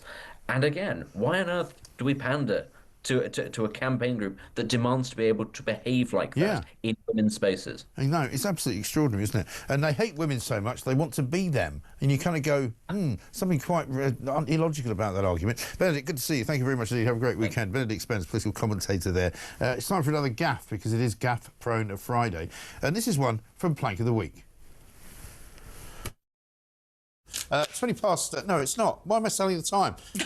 It's Plank of the Week. I'm back after this. Literally, he's caught in the breakfast show. Yeah, I've got it. Oh. Help him, he's caught in the breakfast show. Because I've got into the habit of just telling the time. Welcome back, traffic. You should come back and go, welcome back, traffic and travel. Next, we're back on Plank of the Week. Yeah, it's just the trouble is, I do it 5 days a week. You know, of course, when I do another show, of course, I'm still stuck in the groove. It's 19 minutes past 7, obviously. Now, we've been talking about a great many things, and before we speak to Sir Bill Cash, former Conservative MP and former chairman of the European Scrutiny Committee, about Keir Starmer cozying up to the EU, let's have another look at Emily Thornberry and the way that she deals with a proper and righteous individual, a lawyer who has come before the Foreign Affairs Select Committee. It is absolutely extraordinary. Natasha Hausdorff is her name. Have a look at this. The UK government and the US government have consistently said they do not have concerns about Israel's approach to international humanitarian law so far as targeting... Oh, no. So Why? No. That's an extraordinary allegation. May I finish the question? May I finish the answer? Be careful what you're saying.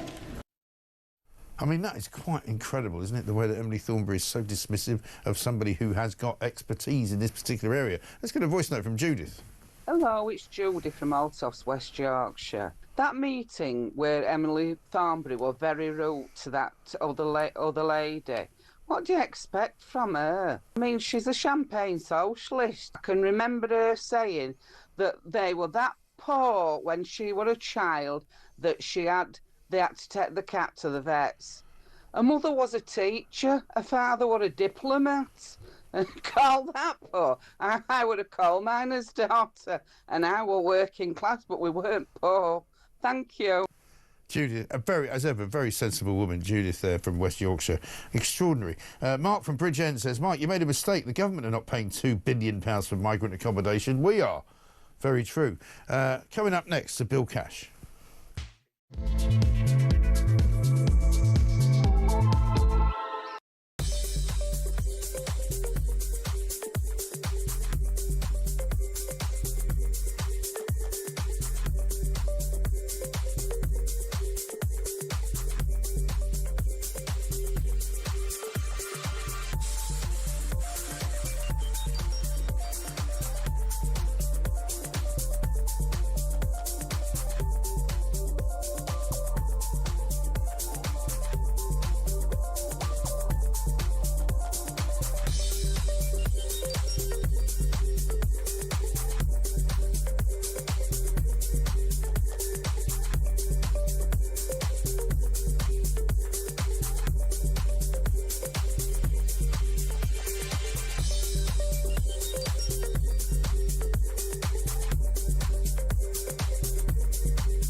Epidemic of shoplifting is blighting our high streets, our towns, our villages, our cities, and people are simply stealing with impunity.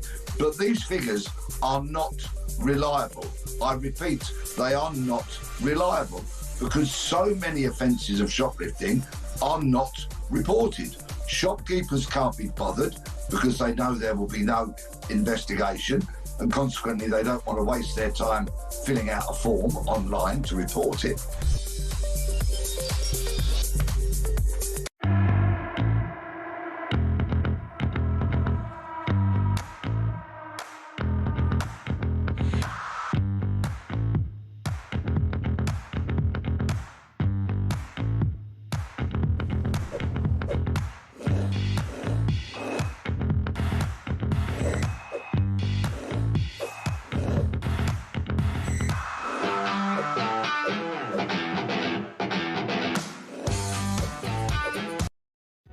Across the UK, on DAB+, on your smart speaker, on your smart TV, and on your side.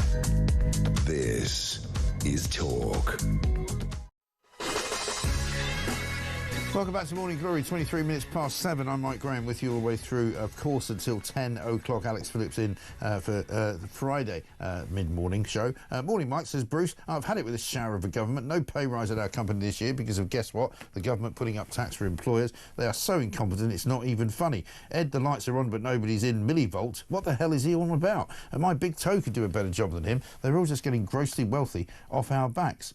And what they're also doing is crawling their way back towards Brussels. Brussels. I don't know whether they're crawling through the Eurotunnel, whether they're actually getting there by dinghy, going back the other way from the massive amount of migrants who are coming here, paid for by you and me, the taxpayer. It's absolutely extraordinary. Let's get a voice note from James on the trans ruling. Good morning, Mike. Now, I managed to catch some of the Prime Minister's questions on Wednesday. Cool, aren't those lovely new glasses Yvette Cooper's got there? I wonder where she brought them from. Oh, give me strength. Anyway, Mike, I think you're spot on about Starmer not lasting. I mean, he can't last another 4 years. No way. But I reckon probably another year, Mike. I know you're very good at these sort of things. And why do we have to go to a bloody high court to defy what a woman is? I mean, his speech the other day, well, we had some clarity regarding the situation. I'm very proud of this party. I'm the man of action. I tell you what, Mike, I've seen more action from an action man. What an absolute plank. Anyway, Mike, have a lovely weekend. Thank you very much, James. Very well said. He may well feature on Plank of the Week this week, Keir Starmer, the Prime Minister, because of all the stuff that he's been getting up to. Let's talk now, though, to Sybil Cash, who is here, of course, a man who knows a thing or two about the European Union. But just before we speak to Sybil, have a look at this. Ursula von der Leyen at number 10 yesterday with Starmer. Thank you very much, Keir. Indeed. It's good to meet a friend again and to be here with you. We are friends and we are Europeans. We are very like-minded. We share the same interests and the same values. We face the same challenges, but we are complementary and also in defending our democracies. Oh, really? Well, let's see what Sybil Cash has to say about that. Former Conservative MP, former chairman, of course, of the European Scrutiny Committee. Sybil, very good morning to you.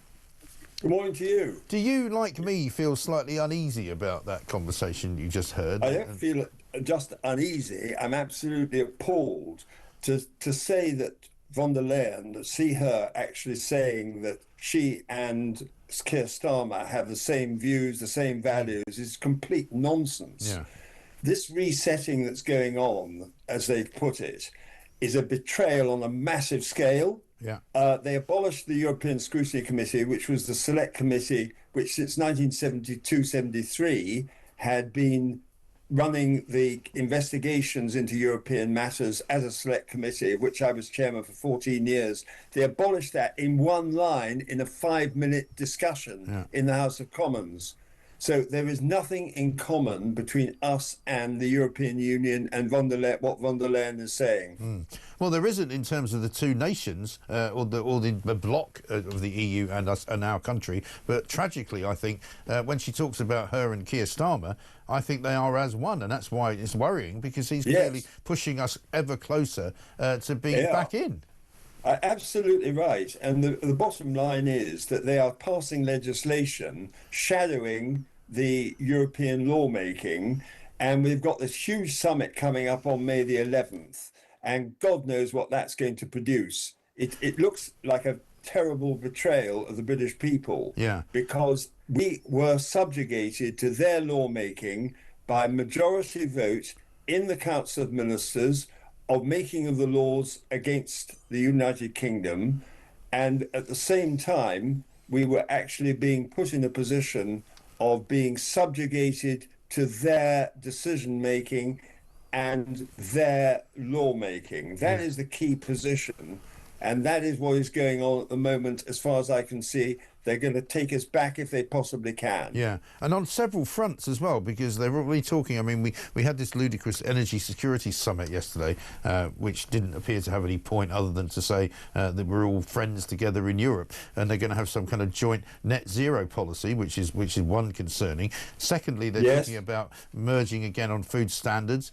and getting some kind of set up on veterinary. And they're now talking about possibly as a result of the defence deal that they might do, that they're giving away more fishing rights to the French. I mean, it's complete capitulation, isn't it? It's complete capitulation, and it's re-subjugating us. So that is the intention, to the legal position that we had before we left the European Union. And what happened at that time when we left was that we passed an Act of Parliament called the Withdrawal Agreement Act that recognised and guaranteed the sovereignty of the United Kingdom Parliament. We left the European Union. They have no mandate They have no mandate whatsoever. And in fact, they even got less votes than Jeremy Corbyn in the general election. So for practical purposes, they have no justification for this whatsoever. And my view is that we've got to fight this 100%, because it's all about resubjugating us. It's not resetting, it's resubjugating, and that is what is going completely wrong. It's utterly disgraceful. They're also shadowing the laws relating to the issue of employment law, so that people are now being given 2 years, whereas before it was 9 months, and so on and so forth. This is a complete disgrace. It's a complete betrayal. And we've got to get back into a position in which we are no longer shadowing the European Union. We've got to get ourselves into a position where we make our own laws and we do not subjugate ourselves to them. And it seems to me this comes at a time when the European Union itself is under quite a bit of pressure, because there's other leaders in Europe who are more like Britain now, like Giorgia Meloni in Italy, who's not very keen on the European Union at all. Germany's moved to the right. You know, Spain is probably going to go the same way as well, and possibly France too. I mean, if it wasn't for Macron and his sort of magic box of tricks, you know, there would be a right-wing government there. So I think the European Union are running scared, and they've come to Starmer because they know he's one of them. Yeah, that is completely right. And not only that, when she talks about having the same principles as them, they don't have a democratic system. They have a system by the Council of Ministers, by majority vote, behind closed doors. Nobody knows what's going on. There isn't even a transcript. There isn't even a Hansard. And I challenged people in the House of Commons when I was there until very recently. And I said, will you tell your constituents exactly how these laws are made as compared to our Parliament? And they could not and would not answer, because they know that there is no democratic mandate for anything that they're doing at the moment. Right. And as if that's all not bad enough, we've got the front page of the Times today saying Yvette Cooper is now keen to do a one-in, one-out youth mobility scheme with the European Union, which would allow thousands of young British people and Europeans to come here and British people to go there. But you know what's going to happen if they do that? There'll be all sorts of people claiming to be Europeans who will come here and won't leave. Well, it's exactly the same with the migration. The fact is that on immigration, these people who are claiming to be refugees, a lot of them are not. A huge number of them are not. They're not real refugees. They are people who are coming over illegally, and we had a solution which is available, and Rishi Sunak the other day made it clear that he thought that he'd got it wrong and that we should be getting out of the ECHR. And that is the position that we should be in. We should not be part of the ECHR. We should get out on the immigration question and give ourselves the opportunity to be able to control immigration properly by overriding, in this case, international law. Not generally, but in relation to this immigration question, we should be overriding international law. Absolutely right. Sir Bill Cash, great to talk to you. Thank you very much indeed. We miss you in the Parliament. I'm sorry you're not there. Former Conservative MP, former chairman of the European Scrutiny Committee, which, as he said, was done away with at a stroke of a pen by these bozos in Labour. By the way, here's one for you, talking about freedom of movement. According to Lord Cashman, who's obviously somebody who has a great deal of sympathy for what can only be described as the socialists, he says that he's being told that lots of his friends who are trans people are seeking asylum abroad amid fears for their safety after last week's Supreme Court judgment. Well, I've got an idea where they could go. How about Gaza? 7:33.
across the UK.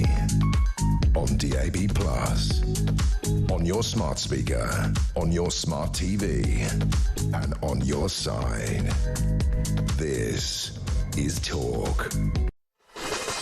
Welcome back to Morning Glory, 7:34. I'm Mike Graham with you all the way through, of course, until 10 o'clock. Alex Phillips is here then. Zoe in Lancashire says, all these young men are fighting Asia. Literally that. They are fleeing their country because they will be drafted up to war in their own country. So that is why they are escaping. I've got a great one from Geraldine in Suffolk. It's a bit long, though. I'll get to that in a second. Let's get a voice note from Richard first. Hi, Mike. Richard from Telford.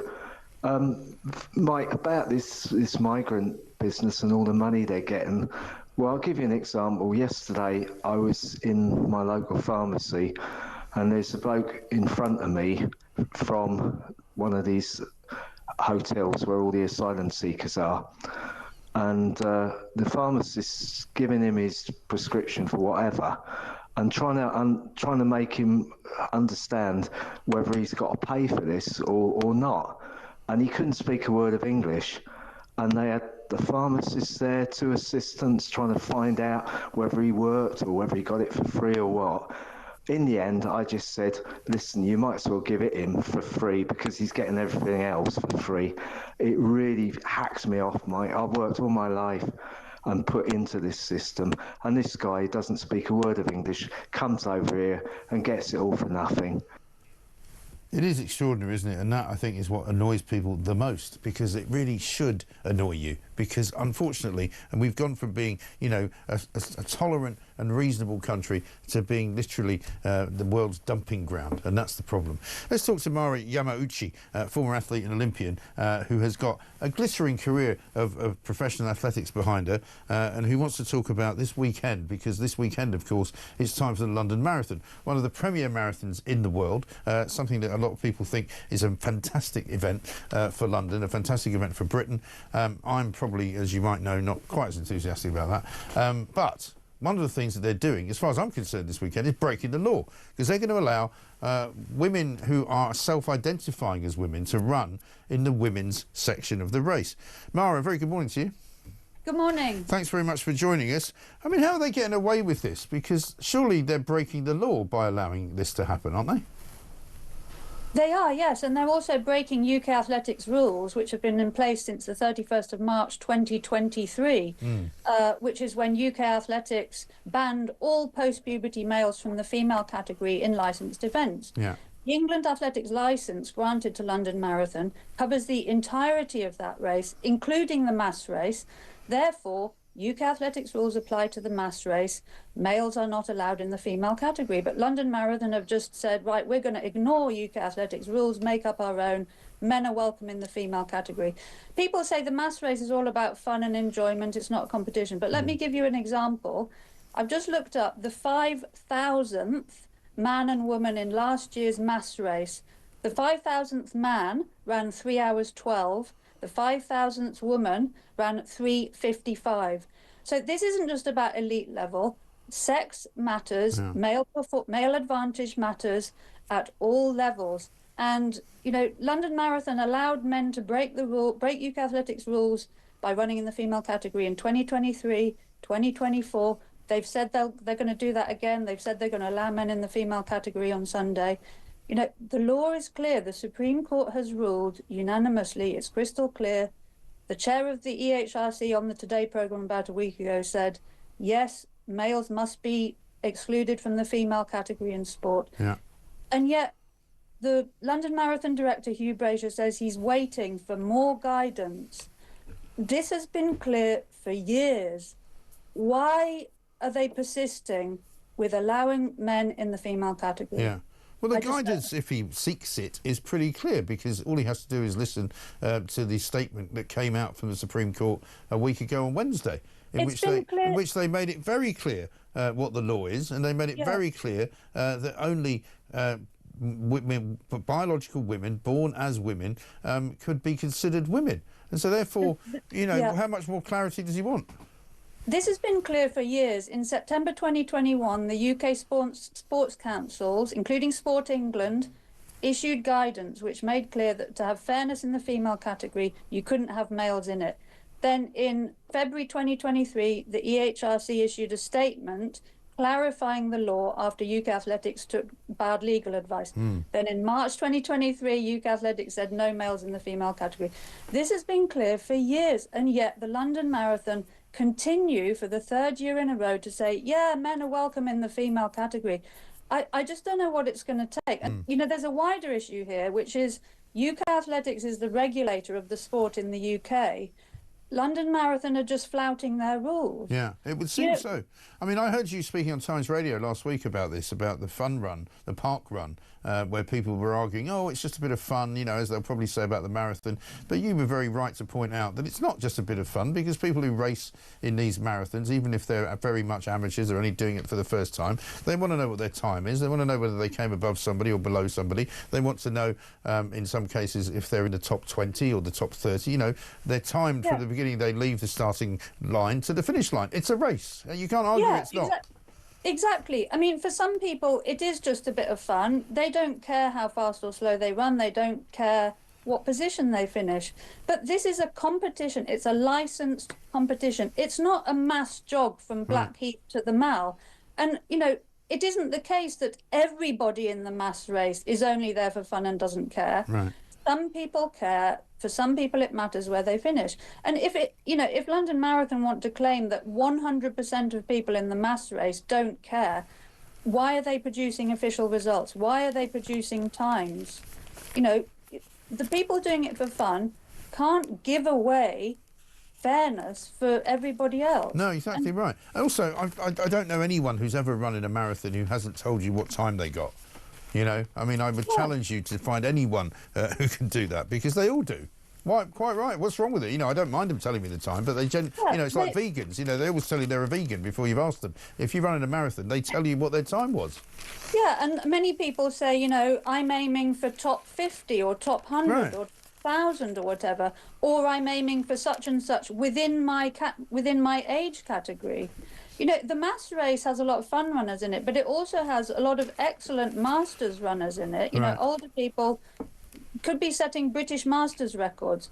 You know, this, yes, it's a fun run for some people, but for others, it, you know, it matters. Fairness matters. Of course it does. All of this, in a way, is irrelevant. The bare facts are this is a licensed race, licensed by England Athletics. UK Athletics rules apply. Therefore, males are not allowed in the female category. And I just don't know what it is going to take for Hugh Brasher to accept this. You know, he had a choice. He could have said, on the one hand, I want to uphold the Supreme Court ruling. I want to uphold fairness for females. I want to uphold UK Athletics rules.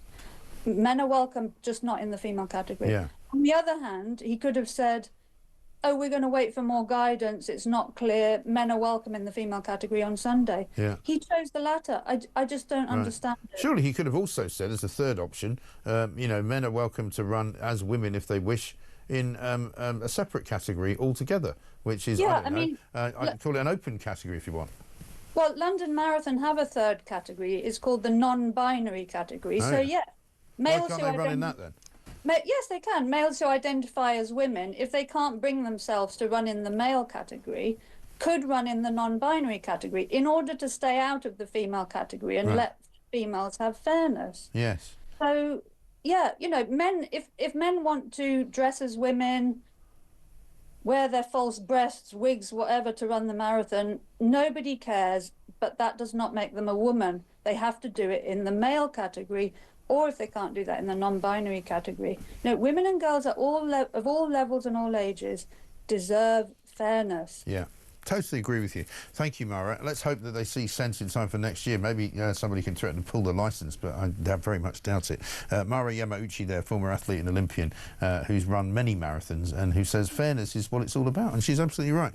Just alongside that, there are two people running in the marathon I want to give a mention to this morning, and they're the fathers of two of those little girls who lost their lives because they were murdered brutally in Southport last summer. David Stancombe and Sergio Aguiar, who are the fathers fathers of Elsie Dot Stancombe and Alice De Silva Aguiar, 7 and 9 years of age, believe it or not. They're basically in their sun today with their GoFundMe Churchtown Playground shirts on. Our girls will be helping us over that finish line. I mean, a terribly sad story and a wonderful thing for them to do. So the marathon, of course, does do some great things, despite the fact that I'm not entirely in favour of the way that they close off half of London to do it. Chris Evans also running in it, of course, once again, as he always does. Let's get a voice note from Ken on Emily Thornberry. Morning, Mike. It's Ken from Poole here. Yeah, that's Emily Thornberry, or Lady Nugie, to give her actual title, is one of the worst examples of a champagne socialist snob. Yeah. My God, people like that really tick me off. Anyway, great show, Mike. I'm just off to do my final training for the London Marathon. I'll be entering in a dress and calling myself Daphne. Have a great day. Ken, very well said. Thank you very much indeed. Well, you better do it soon because they might not be allowed to do it next year. I don't understand how these organisations get away with breaking the law. That's the bit that I find interesting. So if you can help me out with that, I would suggest that the Athletics Commission or whoever gives them or grants the licence should pull the licence and say, obviously not for this year, but for next year, if you don't adhere to the law, you won't be given a licence to run the event. I mean, you might ask Sadiq Khan that question, but I'm sure he wouldn't be very helpful. Let's get Christina on from Birmingham. Hello, Christina. Hiya. How you doing? You're right. I'm okay. You've got a confession for me. Yeah, I have. I'm just letting my dogs out. Hold on. It doesn't sound like you should let them out. It sounds like you should put them in a cage. Really bad timing. I'm so sorry. They've just started to scrap. I've got 3 dogs and they need to get out. Yeah, Come okay. on, you lot, out. All Right, yeah. My confession. Go on. Yeah, it's quite bad. Is it all right? I was since I was a child and went to France for a school trip. Right. And maybe idiot. We'll come back on a better line because we can't quite hear you. She's got some info for us about the Bayeux Tapestry. Let me read you this, though, from Geraldine in Suffolk. It's so good I want to read it. Mike, imagine you went to sleep and woke up to this. All illegal immigrants and all immigrants who have committed a crime have been deported. All asylum hotels have been closed. No immigrant having access to social housing until they have contributed for 20 years. Nuclear reactors are being built across the country. Mines have been reopened. We are using our own gas. Thousands more British doctors and nurses are immediately starting training. Hospital and GP appointments are run 7 days a week. Proper apprenticeships have been restarted. The winter fuel allowance is back. Prince Harry has married somebody else and is working alongside Prince William. Just imagine that. That'd be great, wouldn't it? From Geraldine in Suffolk. Well said. Trouble is, it's a dream, isn't it? I've woken up and unfortunately it's Friday. Keir Starmer's still in charge. He's wearing a helmet and he's crashing the economy along with Rachel Reeves. Many thanks. 7:47.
scared. They were absolutely petrified, and I'm not surprised, because you see some of the people who were out this weekend waving banners saying they want to bring back witch burning or they want to hang you.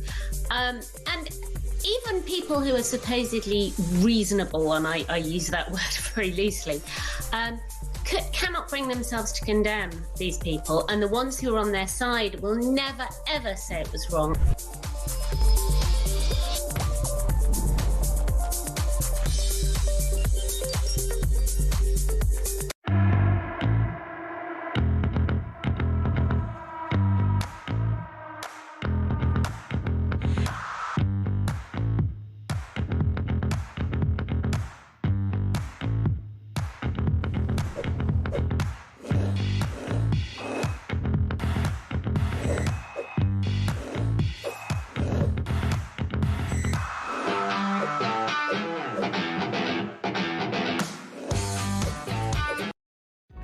Across the UK, on DAB+, on your smart speaker, on your smart TV, and on your side. This is Talk. Welcome back to Morning Glory, 7:50. I'm here till 10 o'clock, of course. Peter Conrad's here, the Europe editor of the Sunday Times. We're going to try and find out what it is Christina wants to tell us. The dogs are outside. She's in Birmingham. Let's see if we get a better line. Christina, tell us. Yeah, hi. I'm so sorry about that. That's all right. Yeah, so tell us what you did to the Bowie Tapestry. Yeah, well, we were just walking through, and it wasn't behind the glass at the time, so I just decided to, you know, put my little mark on the history, and I write my initials and a little smiley face underneath. So I've forgotten about it, actually. Are they still there? You mentioned it. I don't know. Do you remember which bit of it you wrote it on? No, it's really long, so it'd be hard to pinpoint it. It is really long. Did you notice at the time what this weird academic has noticed, that there seems to be a lot of male appendages on it? Yes, actually, I did. Did you? Yeah, I never noticed I was only 12 at the time. Yeah. So I thought it's probably a bit inappropriate, but, you know, as school kids, you just fly through, don't you? Yeah. You don't try and take too much notice. You just want to get to the next exhibition. Well, at least you didn't write Christina was here, like we used to do. Yeah, no, it was just my initials. I'm not going to say my initials, Okay, but fine. But with a little smiley face. So if it's still there, you know, there's my mark on history. Yeah. But I just want to say, I'm standing in the garden right now, and 6 o'clock this morning, beautiful blue sky. Yeah. And now I'm looking, and I'm watching little aeroplanes, and they're coming from where I'm facing. I'm facing north now. Yeah. I've got two right in front of me. This is unbelievable. They're taking the sky and they're clouding it up from left to right.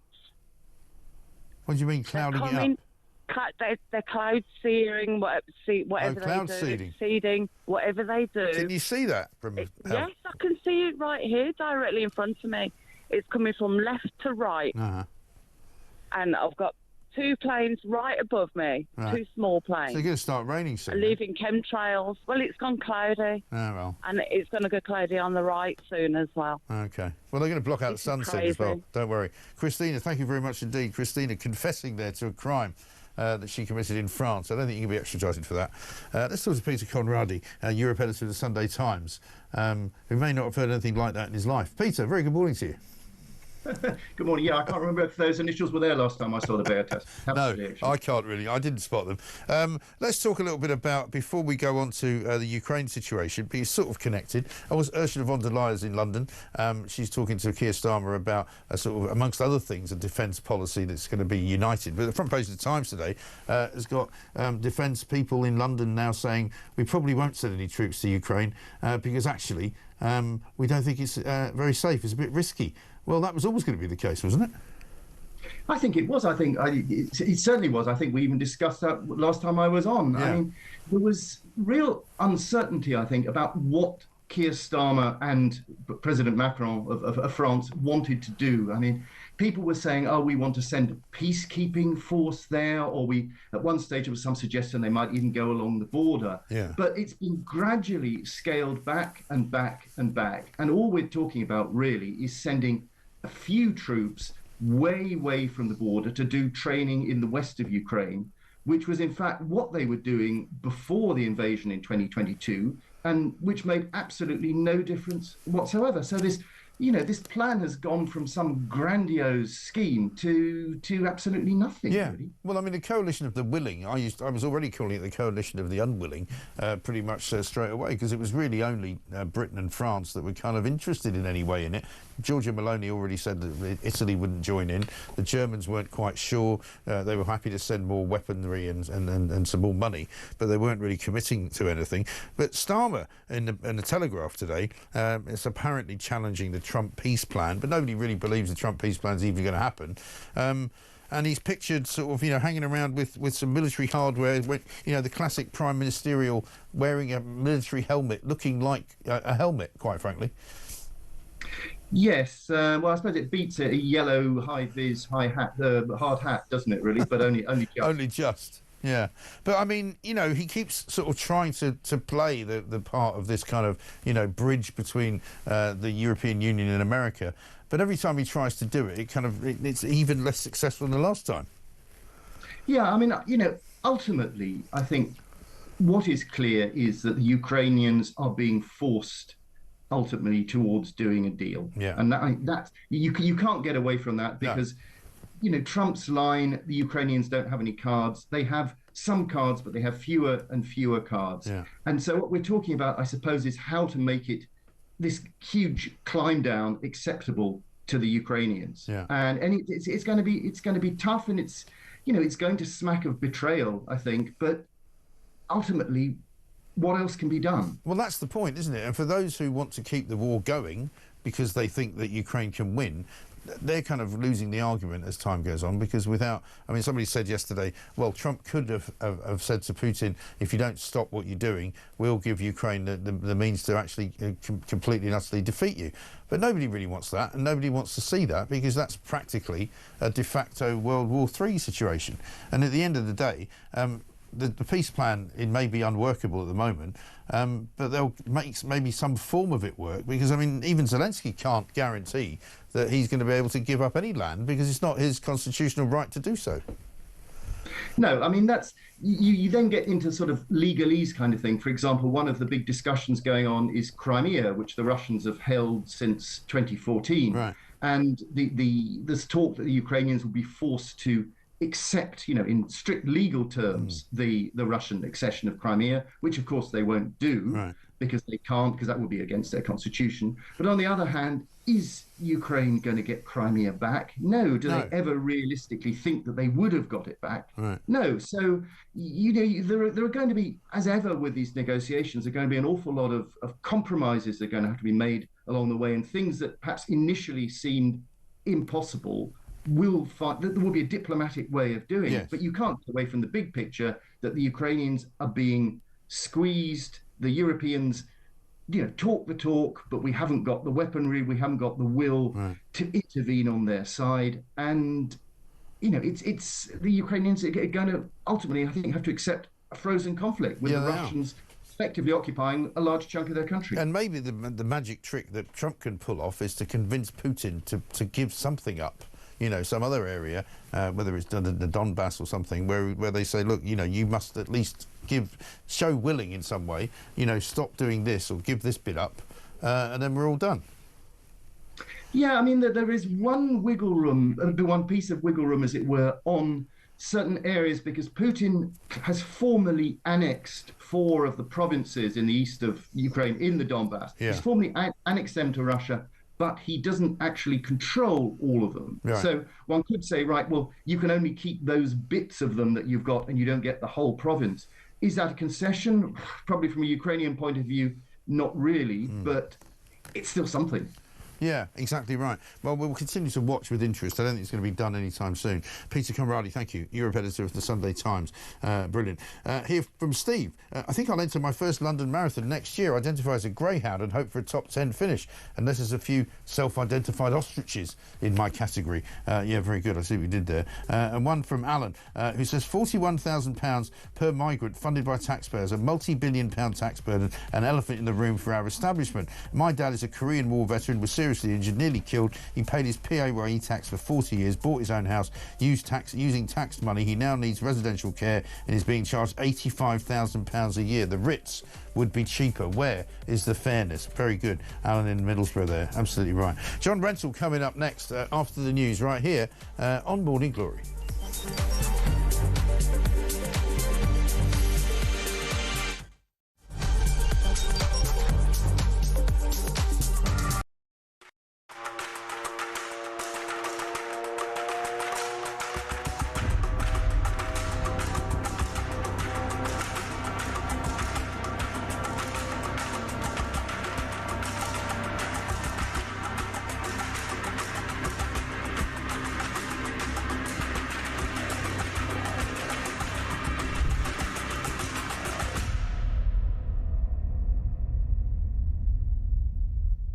You said you don't like Polish people and you don't trust them. That's not what I said. Yes, that's what you said. No. You must have misheard me. I like Polish people a lot. Christ me, I never heard of this from you. I've heard this on the radio. Okay. Well, I'll tell you what. You want to have a listen? Have a listen to what I said. Okay. Listen to this. Yes. I don't like Poles. I wasn't talking about Polish people. Yes. I was talking about polls, you know, when you do a poll to find out what people think. You know, like they say 55% of people vote Remain, 45% vote Leave. That's a poll. I wasn't talking about... but later on you said you don't trust them, so you don't... I don't trust them. No, that's true. I don't trust polls, and I don't like polls because I don't trust them. But that's not Polish people. No, that's what I thought. That's what I pick up. Oh, I'm terribly sorry. Listen, well, I would never say anything like that. No, so in this case, I never learned English. No, listen, it's fine. It's absolutely fine. I'm very glad you called in because I wouldn't want you walking around thinking that Mike Graham is a horrible bigot. He doesn't like Polish people. No, I was thinking, what the hell? What's going on here? Actually, I must be back and explain a few things.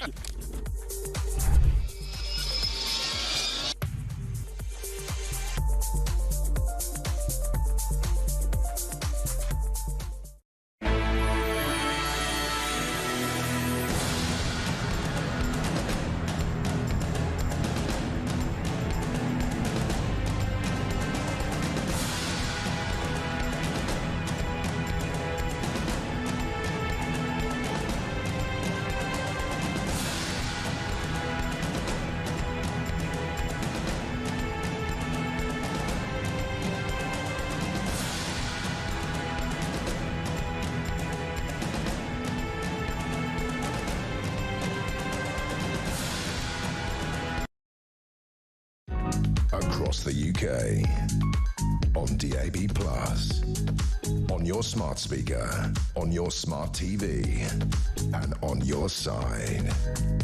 This is Talk.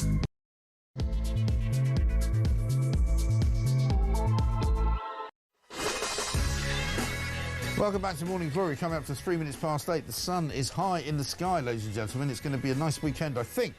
This is the weekend, of course, after Easter. Last weekend of April, believe it or not. It's Friday the 25th. We've got plenty to talk about. It's Gaff Prone Friday. We've been playing a few gaffs over the course of the last 2 hours. We'll play some more over the course of the next couple of hours as well. Let's get a voice note from Steve on migrants. Morning, Mike. This is Stephen Hart. Unlike Rodney and Raquel, I actually work with the public, mainly with the lower end of the economic spectrum, people that live in social housing and so on. And I can tell you, my friend, that the number one subject that people speak to me about every single day is immigration. Yeah. There is rage boiling under the surface of this country. But those two morons in charge never get out and speak to the public. They're in their little bubble in Islington, drinking their champagne, hobnobbing with Lord Ali.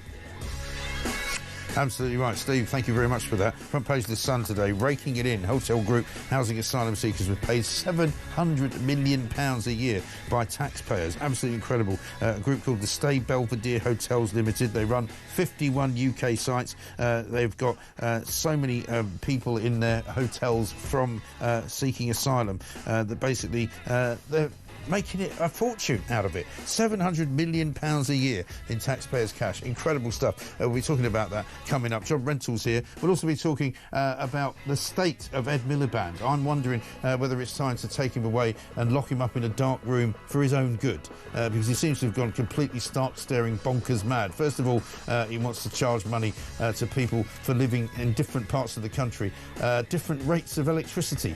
So if you live in the south, you pay more. If you live in the north, you pay less. Completely idiotic. He's also come out and said that, you know, putting taxes on energy companies won't actually put the price up, because at the end of the day, the price is set internationally. Like, he doesn't even understand basic economics. It's very worrying, isn't it? And this man is a minister of the state. Meanwhile, Sir Keir Starmer has been out and about.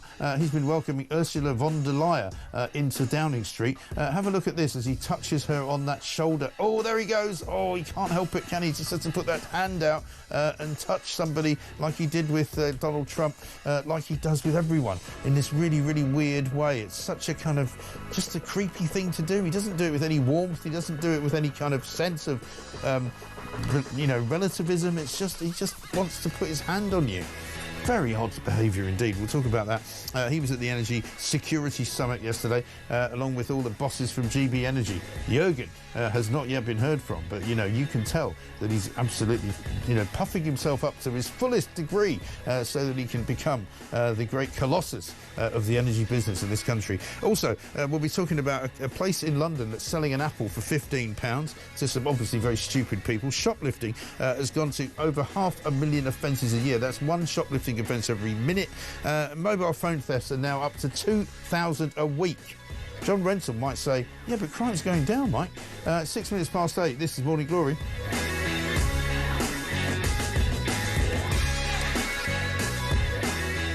Got this from Pop in Cyprus, who says, if the organisers of the London Marathon let this go ahead with men in women's races, then they are clearly breaking the law, so don't be surprised when others just go ahead breaking the law in other matters. Large organisations are setting the wrong example for youngsters, and they should be prosecuted. Well, it's going to be interesting to see how it plays out. Paul says, Mike, that many suffragettes gave their lives for women to get the vote. Why don't women simply refuse to compete against men in their sporting events? Well, I suppose if you've worked very hard to run in a marathon all year, you're not going to suddenly turn up and go, I'm actually not going to run. And one from Kevin in Barnstable, delighted to hear Seville Cash on your show this morning. Like many, I suspect, Sunak got it wrong on the ECHR. How decent of him to wake up to what a twerp he is. Can we have his wages back, please? Well, no, in a word, because he needs all the money he can get. So I don't know what he's doing, actually, Sunak. We must have a word about that. John Rentoul's here, the chief political commentator at The Independent. Very good morning to you, John. Good morning, Mike. Do you share at a record low? You're absolutely right. Yeah, I think it's gone down to minus 40 now from minus 32. 8 points in a very short period of time. So, you know, it's not going well, is it? So what do you do when things are not going well? You cosy up to the European Union and you invite Ursula von der Leyen and a bunch of other people to meet a guy called Fatih, who seems to be a Turkish economist, and have an energy security summit and make out like you're doing something for the world. But you're not really, are you? No, I'm afraid not. I mean, the big announcement from that conference was an investment of your and my money, yes, £2 billion on carbon capture and storage, which is an unproven technology. Yeah. They've been trying to make it work for more than a quarter of a century, haven't succeeded, yeah. And we're pouring more money into that black hole. Yeah, I mean, even Dale Vince, you know, the ecotricity man, who's about as green as you get in this country, thinks it's a stupid idea. Does he? Yeah. I didn't know that. So yeah, he's not in favour of carbon capture at all. No, well, anybody who's actually looked at it realises that it can't be made to work at scale, or at a reasonable cost. I mean, it is extremely expensive. Yeah.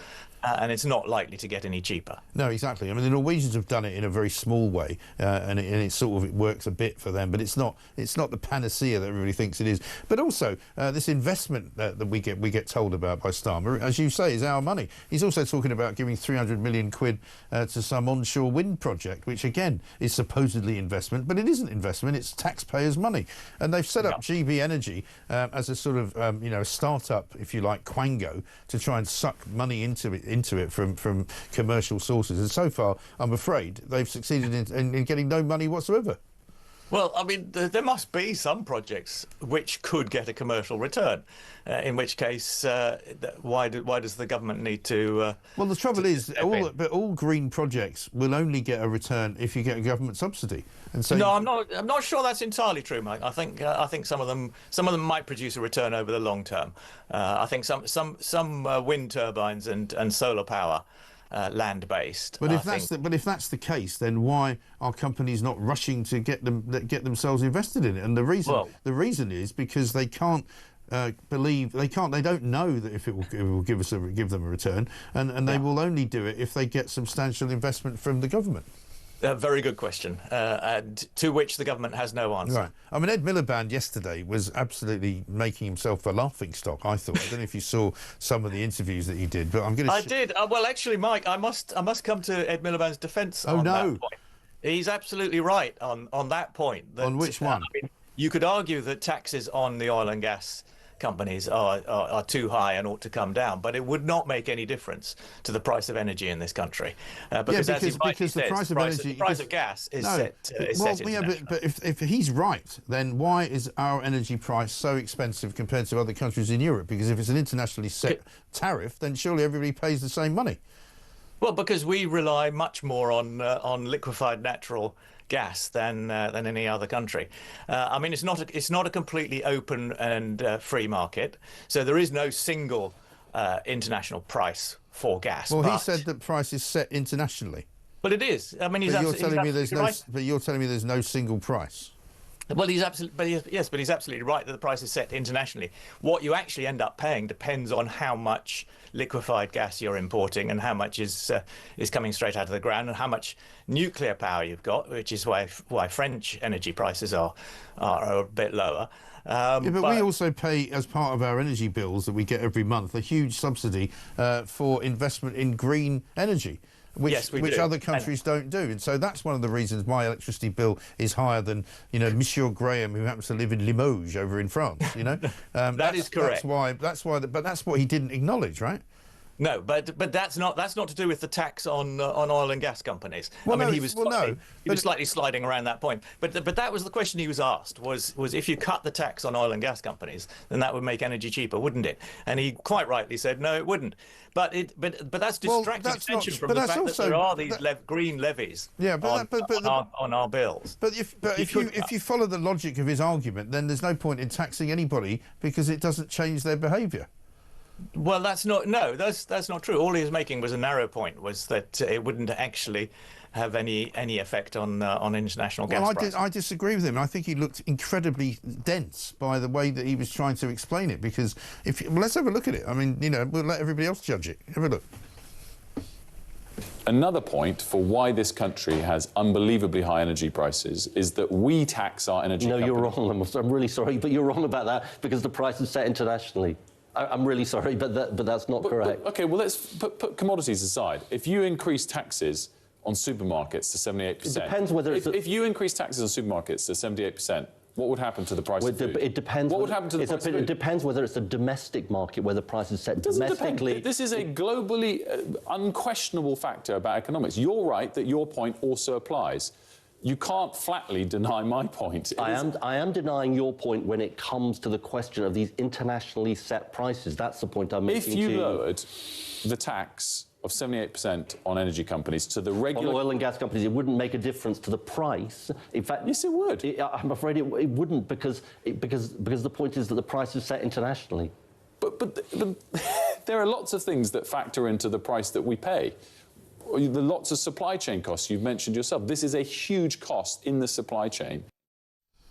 So he's basically saying there that, and you may be trying to get him on saying he's on one particular point he's right, but he isn't really, because he's more or less saying that, any outside influence on the internationally set price of gas doesn't make a difference to the cost of it, which is clearly untrue. Well, no, I mean, everything makes a difference. He may not have explained himself very well, but he is absolutely right on that point. That if you change the tax rates on oil and gas companies, it would not affect the international price of gas. Well, how is it that since that particular tax rate was put on the price of oil and gas, that the price of oil and gas in this country has gone up? Well, because of the Ukraine war. Oh. I mean, it's very simple. That's why. So that's you're sure why it's not to do? You're sure was- that putting up the tax is not a factor, though? No, yeah, of course it isn't, because the tax How was is it put not? up. The tax was put up in response to the increase in world gas prices as a result of the Putin invasion, which produced windfall profits for the oil and gas companies because they were able to sell gas at these international prices. But before the Ukraine war, the price of oil and gas in this country was much more expensive than it is everywhere else as well. I'm not sure. Well, Yeah, yes, it was. but that's We've been because paying more. We've been paying more for our energy bills than the rest of Europe and the rest of the world for years. No, that's not true. It is true. I mean, our electricity and our gas bills, that are paid by households, are higher than many other Yes, countries. that's what I'm talking about. That is partly because there are green levies on there. Yes. Which and it's partly because which Ed Miliband was not asked about, and which he could reduce if he wanted to. But he could have broadened the conversation. My point is that it's really ridiculous for him to make out that if you brought the taxes down on any company that would not affect the price, because it would. No, it wouldn't. He's absolutely right on that one, Mike. I'm sorry. Well, we're going to have to agree to disagree, John, once again, which is always good. Rachel Reeves, meanwhile, has come out in Washington and said that the environmental regulation has gone too far in this country and is now the biggest barrier to investing, even in green technology. She's actually used the words, "It's absolutely insane." Rachel Reeves said that. She did. But she's talking about bat tunnels and stuff like that. She's saying that regulation has gone too far in one direction. Yep. Well-meaning regulations that come in for the right reasons end up stopping good things from happening. In the UK, that is particularly the case with environmental regulations. They are now the biggest barrier to investing in renewable energy. Really? Yeah, she said that. And here's another quote. It's not the purpose of environmental regulation, but they're the things that are holding up pylons being built. They're stopping wind farms from being built.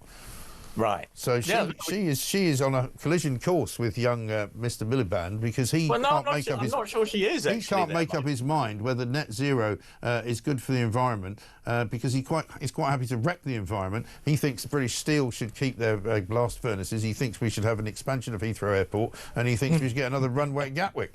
So I'm not quite sure where he's coming from. He's a bit mixed up, isn't he?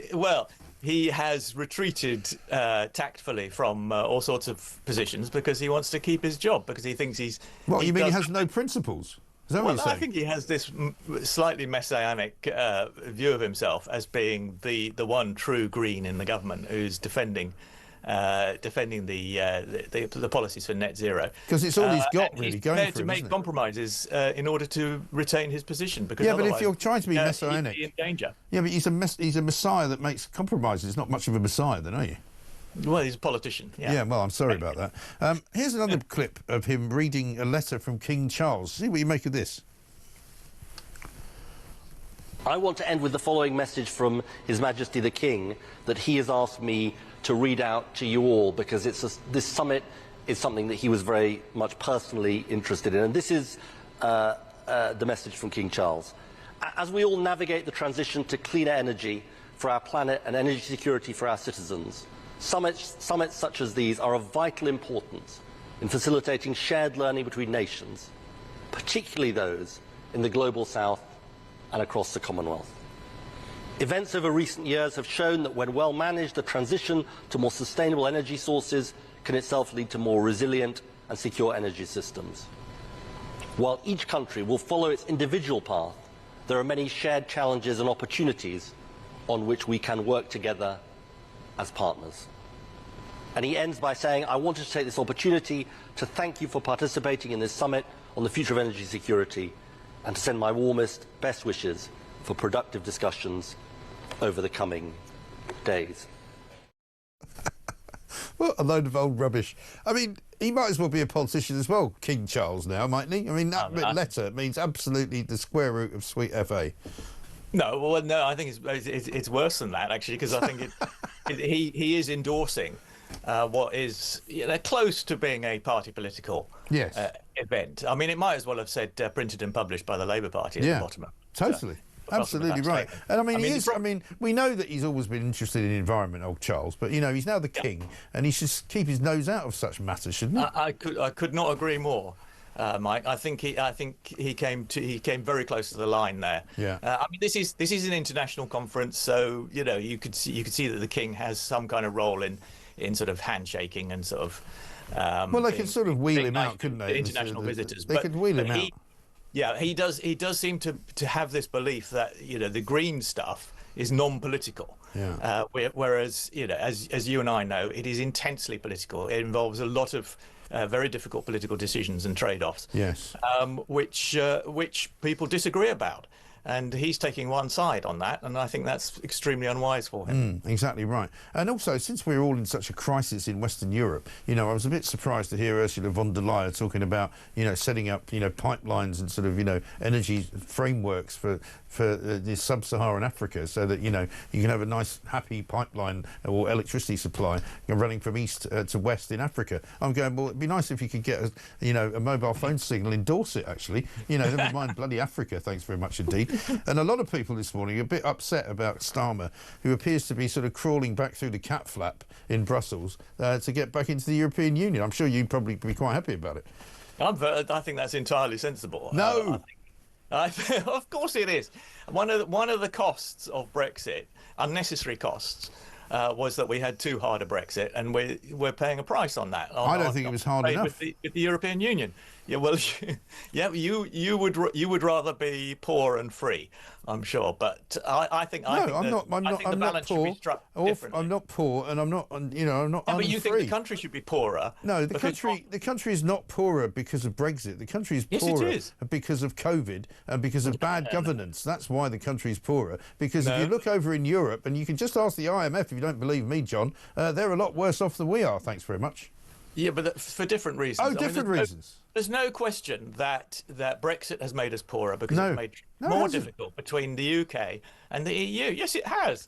I mean, are you suggesting that trade is not more difficult now than it was between the UK and the EU? Of course it is. If it is more, to make that trade easier would make us better off. If it is more difficult, it's more difficult because the EU has made it more difficult because they were spiteful. No, we've had to put in all these forms. And they could have made it a lot simpler by just going along with it instead of being spiteful and mean-spirited and determined to punish us for leaving the great club. Because you can see. So what do you propose to do about that, Mike? What you should do is have a negotiation. What I propose to do. Some of those. No, what I propose to do about it is make us better off. Well, I propose to have trade with other countries, as we are doing, because of course there is no European country which has more trade with us than the United States of America. And the European Union overall with the EU, which is a single market.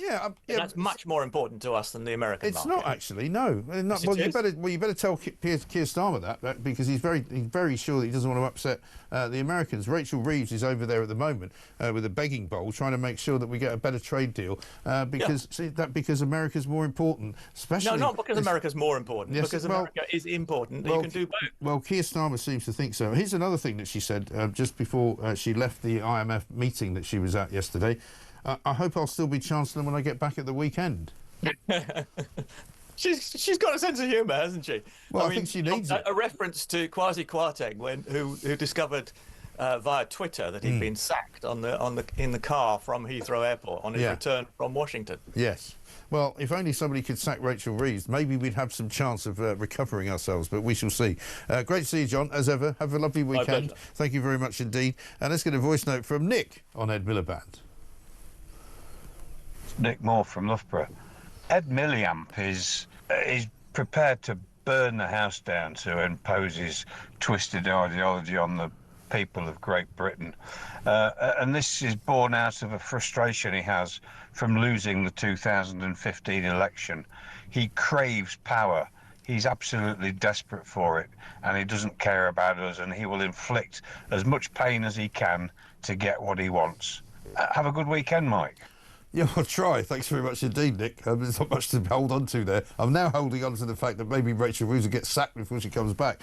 Jeff in Bedford says, "Morning, Mike. Thanks for letting me know that the London Marathon are breaking the law, letting men run in the women's competition. I will boycott watching the race, and any company sponsoring the race, I will also boycott their products. Disgraceful." Very true. Natasha says, I note von der Leyen said she and Starmer face the same problems. Control of and lying to their respective populations that don't want them in power comes to mind. And David says, morning, Mike. Of course, von der Leyen and Starmer are on the same page because they both hate Britain. A pair of prats. Great show. Time for another gaff. Here's Jeremy Kyle. Race meeting there this afternoon. Simon, you're on Talk Drive. Good afternoon. How are you? I'm very well, thank you. What is a man? Right, I think we should forget the man and woman. Oh. We should say male and female. Oh. So, yeah. Why? So a male is born with a penis. Oh. A woman, a female is born with a cervix. What do we call it? Cervix. A cervix? Well, you know. Should we say honestly, it sounds like a vessel. A cervix, man, not a cervix. A cervix. Well, it could be like a submarine. Come on. I am not getting into whether a woman's cervix is like a submarine. I'm trying to do a... How did that happen? Yeah, I did to show that later on that day, Civic. It sounded like some kind of Citroen car, didn't it? I'm driving a Citroen Civic. Absolutely. It's 8:25.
They were absolutely petrified, and I'm not surprised because you see some of the people who were out this weekend waving banners saying they want to bring back witch burning or they want to hang you, and even people who are supposedly reasonable, and I use that word very loosely, cannot bring themselves to condemn these people, and the ones who are on their side will never ever say it was wrong.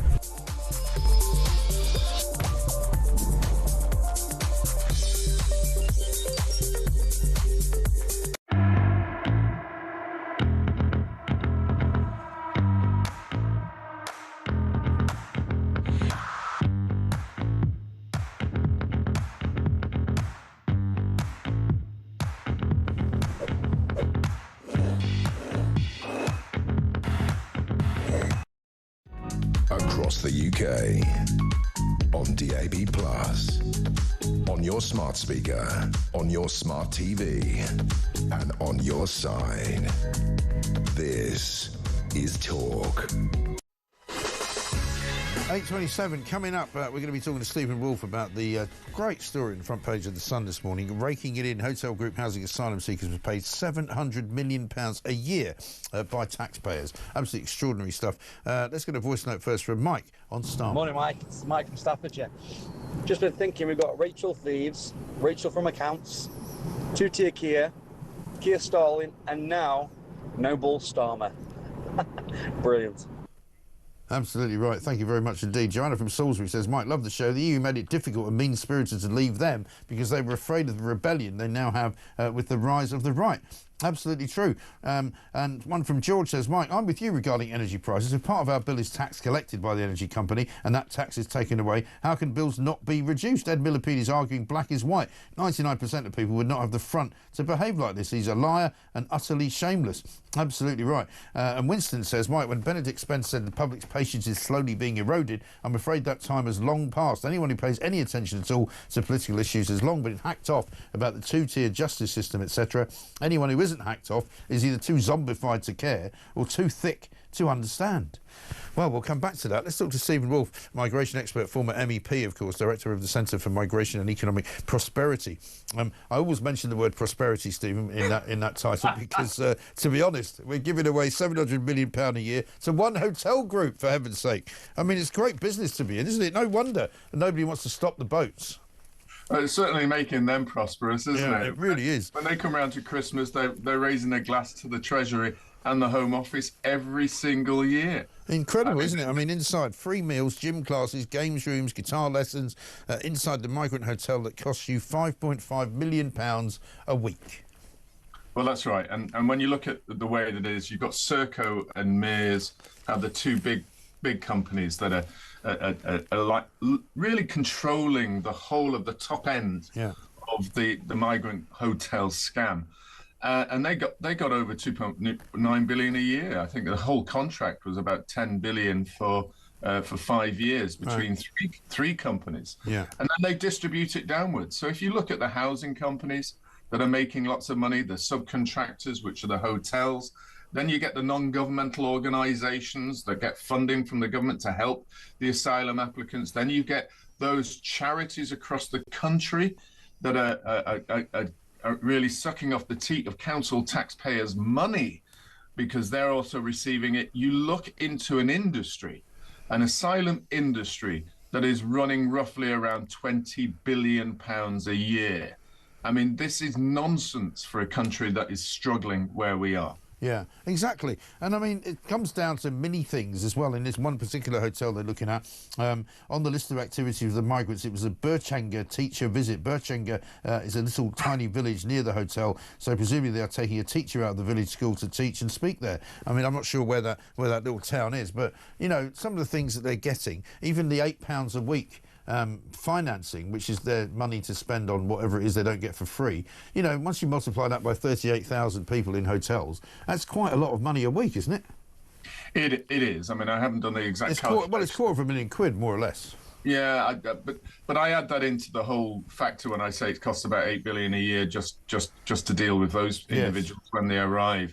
I mean, our numbers often sometimes even shock me when I find out these stories because they seem to be more and more of them across the country. And not only that, it's incredibly difficult to remove them now when we're seeing courts give excuses, as we've seen recently, that you can't go because your son doesn't like chicken McNuggets. So the whole area of like the cost of housing, what they're getting is not deterring them. We're not stopping the boats. We're not dealing with the gangs. And this issue is driving huge political change across the country, but it's driving huge political change across Europe. And no one seems to have a clue because no one's looking across to the United States and saying, well, hang on a minute, wasn't there a massive border crisis in the United States? Yeah. Donald Trump's managed to stop that within a few weeks. Yeah, because he did something very simple, which was to return the people from whence they came.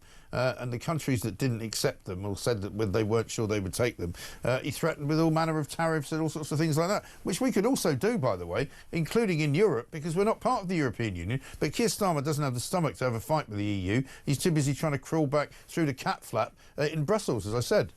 Yeah, I just watched that interview with John Rentoul. Lovely guy in so many ways, but absolutely utterly wrong when it comes down to the cost and impact on Britain because of our members leaving the European Union. But when it comes down to this, if only we had the spine to cause an international incident with France by returning the boats. That's exactly what Donald Trump did when he returned the border migrants back to Mexico. If we did that with France, then suddenly the message would go down the chain, hang on, you're not getting into Britain. Yeah. And that messes up completely the people smugglers' cost chain. suddenly the people smugglers are going, we can't get them in. We can't demand money off these people. No, of course. And if the people realise if they get here, they're not going to be able to stay and they're going to be taken straight back to where they came from, they're not going to bother coming. They're going to stay where they are. I mean, it makes perfect sense. It's not rocket science, as people say. But the other problem that we've discovered recently, Stephen, as well, is that the overstayers, the people who came on work visas and on student visas, are also now, if they want to claim asylum, being put into these hotels. So there's an even bigger number now, because that backlog is meant to be somewhere in the hundreds of thousands. These are all people who are waiting for their asylum claims to be looked at and to be processed, and they're now being put into accommodation as well.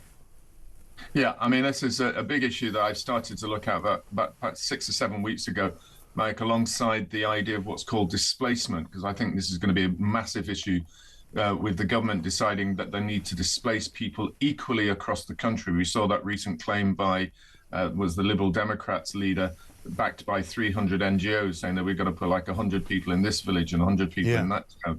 So between these two issues, where we're finding huge numbers, and when I look at the huge numbers of people who are claiming to come over here as students, the vast majority of them are Indian, actually, so far that we're seeing, with the secondary category of Chinese. But I think we'll also see that there's a rising number of Nigerians, because they were given a free pass under Priti Patel. The time scale for them is kicking in as well. So when those numbers come out, I think we're going to see them as huge.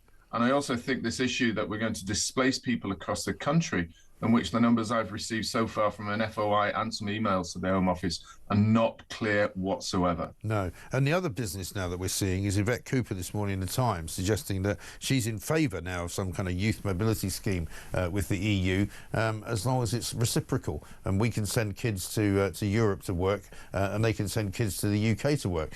You know that's going to end up badly as well, because we'll end up getting the rough end of the deal and we'll end up getting a load of people who are not really from Europe but who say they are. Yeah, I mean, I used to watch those masses of boats of working class and lower middle class kids all streaming over to Europe whilst we're a member of the European Union, didn't you? No, actually, all I ever saw was the Oxbridge types going off to do a little bit of TEFL or teaching English as a foreign language for a month, or maybe doing their ski trips. Yeah, it's exactly what you say, Mike. Yeah, you're just going to get lots and lots of kids coming over here to work in our restaurants and bars, because they can have 6 or 7 of them living in one flat in London, whereas an ordinary family couldn't afford to do that. It's a way of allowing the big corporates to get cheap labour on the sly. This is the Labour Party that says for the working people, no, you're for the large corporates and their big bank account profits, and it's about time everybody saw that. Yeah, absolutely. Stephen, good to talk to you. Thanks very much indeed. Stephen Wolfe, migration expert, former MEP, director at the Centre for Migration and Economic Prosperity. Not ours, theirs, obviously. Mike, says John from Wales, tell Mr Rental that the wholesale price of natural gas on the global market is back to pre-Russia invasion levels, but we've not seen our energy bills revert to pre-invasion levels. Great show. Tom from Colchester says, we aren't interested in what the large gas and electric companies buy at on the international market. We, the consumer, are concerned with what we have to pay for it. And if the green levies and 78% taxes applied, clearly the consumer is being walloped time and time again. The gas and electricity companies recouped some of their 78% tax levies from us by increasing our charges. Well, of course they do. It's basic economics. You know, Miliband doesn't seem to understand it, and John Rental doesn't seem to understand it either. But coming up, Angela Knight's here. We'll see what she makes of it all. This is Talk.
across the UK, on DAB+, on your smart speaker, on your smart TV, and on your side.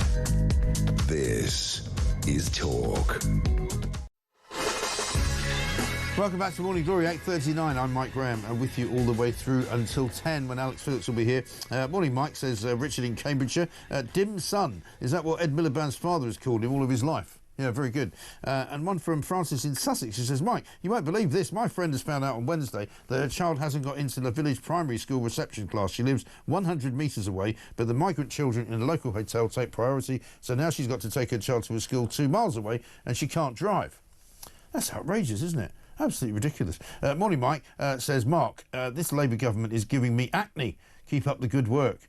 Yeah, well, all we can do is keep fighting them. Absolutely, it's all we can do. Let's get a voice note from Tim. Hi, Mike. Tim in Halifax here. Great show as normal.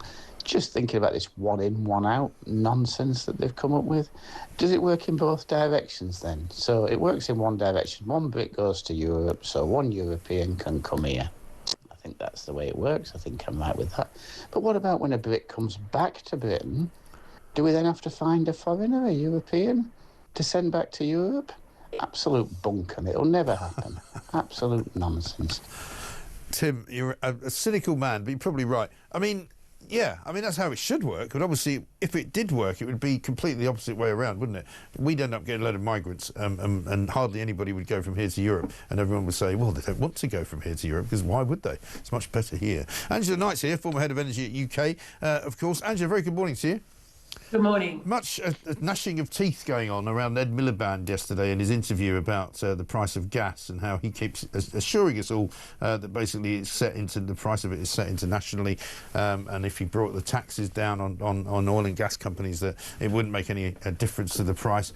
I mean, you know, there are so many sort of movable parts to this argument that you can't just say one thing without including other bits of it. Like, for example, the gas prices wholesale have fallen again since the start of the Ukraine war. They're not as high as they were at the beginning of it, and that hasn't been reflected in certainly our gas prices that we pay for our energy bills. Our energy bills continue to go up and up and up, and everybody else's bills are cheaper than ours. So there's obviously something going wrong with the way that we're paying for energy, isn't there?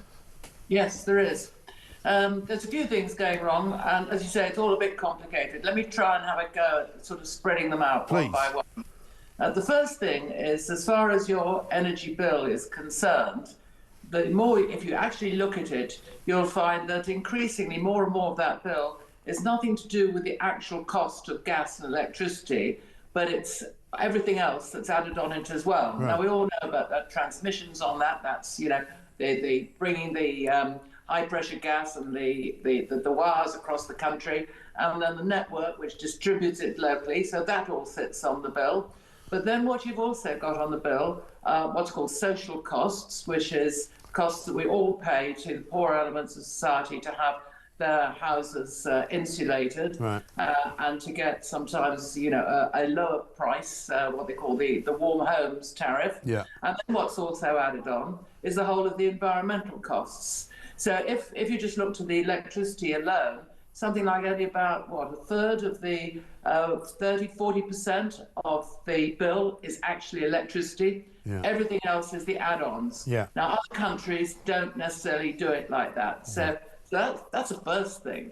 The second is that, of course, we distort our electricity price in this country uniquely, because what we say is that the price of the electricity is set by every half hour by the last generator required to actually meet demand, which is always the most expensive, yeah.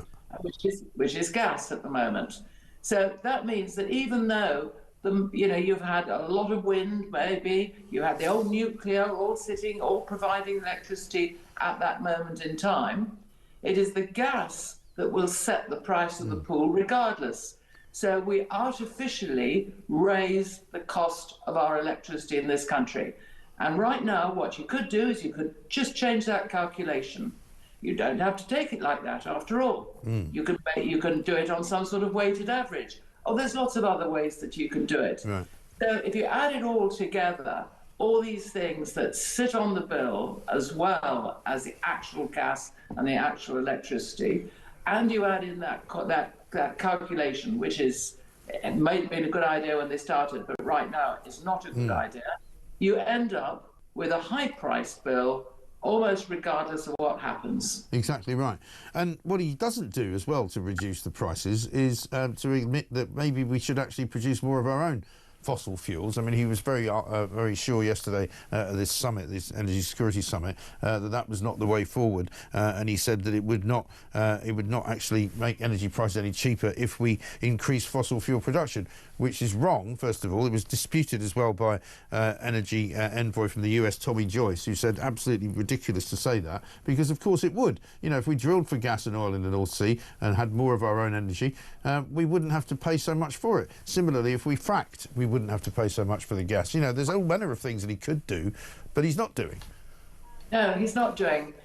What he says is that we will always be caught by the world price for gas and the world price for oil in this country. He calls us a price taker, not a price maker.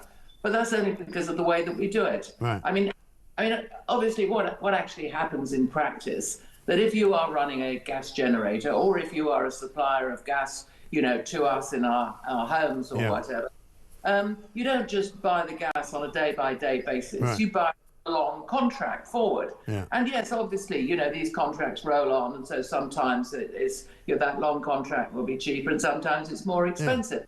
But the reality is it's spread out over a period of time. Yeah, right. So, and you also hedge on the currency markets and everything else, don't you? Yeah, well, absolutely. And then the second aspect about it is, of course, if you are bringing up your gas locally, you haven't got to pay all those shipping costs. You haven't got to pay for what amounts to liquefying it first, putting it in tankers, bringing it a few thousand miles across, then gasifying it in this country. You don't have to pay that either. So the overall cost is actually cheaper, and the overall, what should I say, reduction in pollution is cheaper because you haven't got it on a diesel ship. The problem with Ed Miliband is that he's become a fanatic. Yeah. And when you've got a fanatic in charge, they get narrow and narrow on their focus. And his is, we will have wind and renewable energy, and that will be good, and that will bring the price down.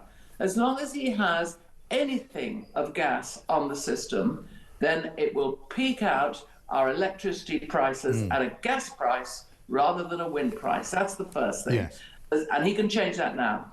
And the second is that renewables simply aren't there 24 hours a day, 365 days a year. Yeah. You have to bring the backup. And if you're going to build your backup, then you can't do it by just cables and pipes in from elsewhere, because then you are caught on into somebody else's market. You know, after all, we do take electricity from continental Europe, but when there's one of these cold spells, we've all got that cold spell, and that price of electricity is extremely high and sometimes isn't actually quite there anyway. So we have to build our backup, and that has to be onshore. And I always say this, small-scale nuclear reactors, get going with them, because they're not expensive like the huge big ones. They can be done quickly, and importantly, you can put them in the places where you've either had coal-fired power stations or indeed had nuclear power stations in the past. So you haven't got this current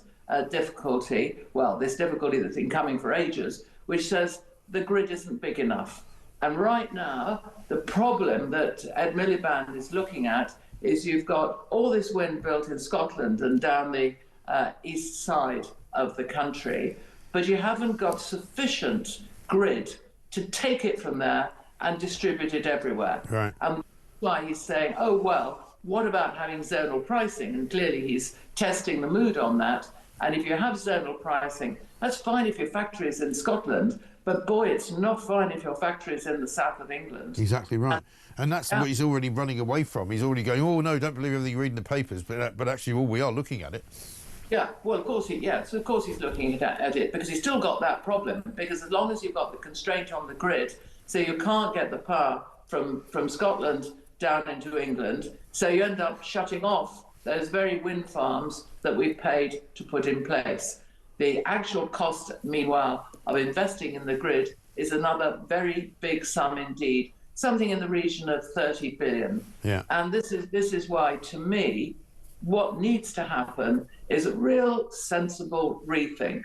Yes, by all means, let's continue to move away from polluting methods and procedures for producing our power in this country. But do it at a sensible pace, looked at properly in the round from all the things that need to be done, and most importantly, at a price that is right.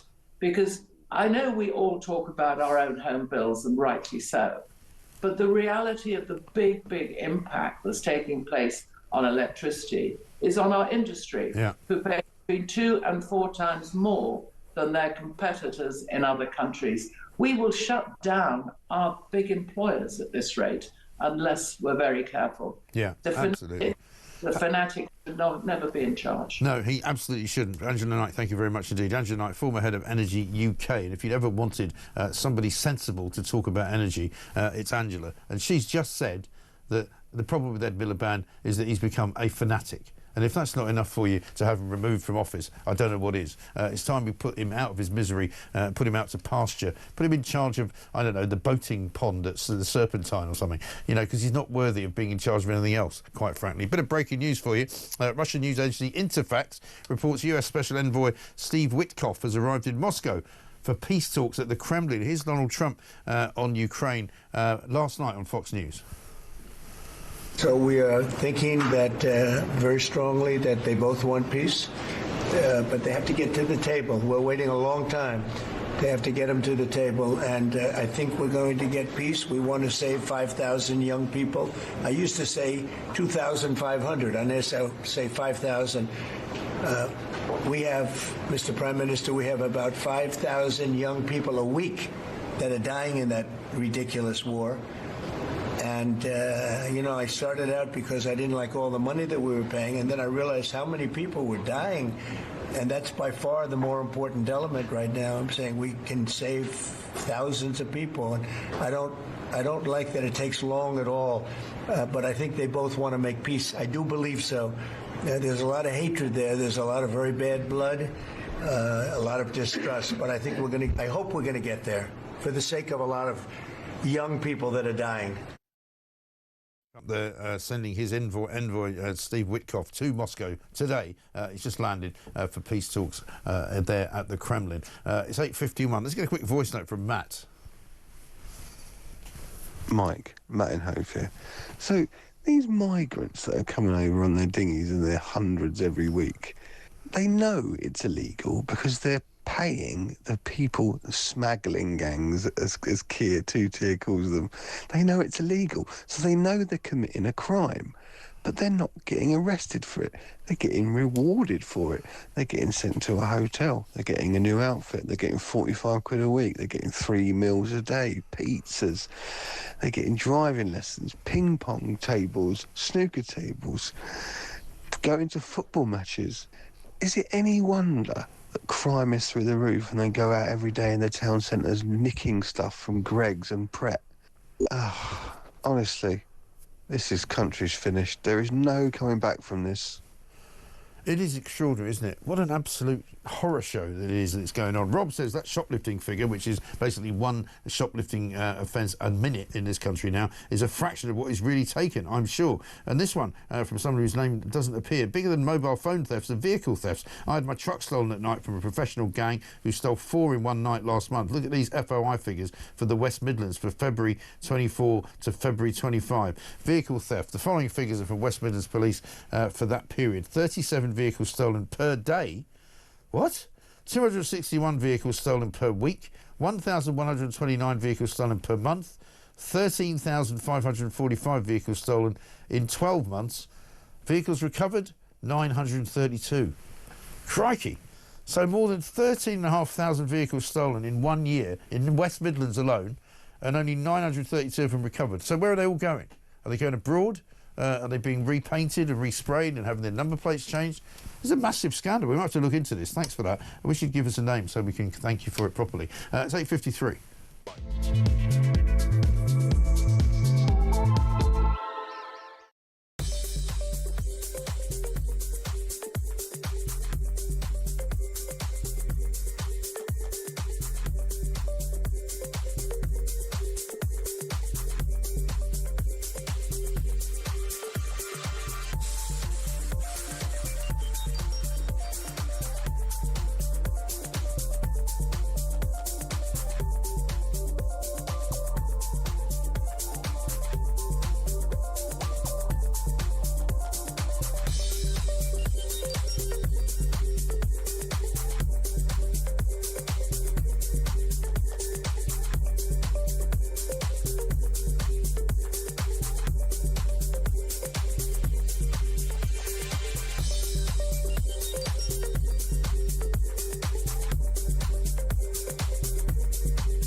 if anyone led the movement for a second referendum trying to overturn Brexit, it was, of course, Keir Starmer. So the suspicion has always been with Keir Starmer that there won't be suddenly a second vote now. We're not suddenly going to go in one big leap back into the EU. It will, if you like, be death by 1,000 cuts. And this free movement for young people could be the first of those cuts.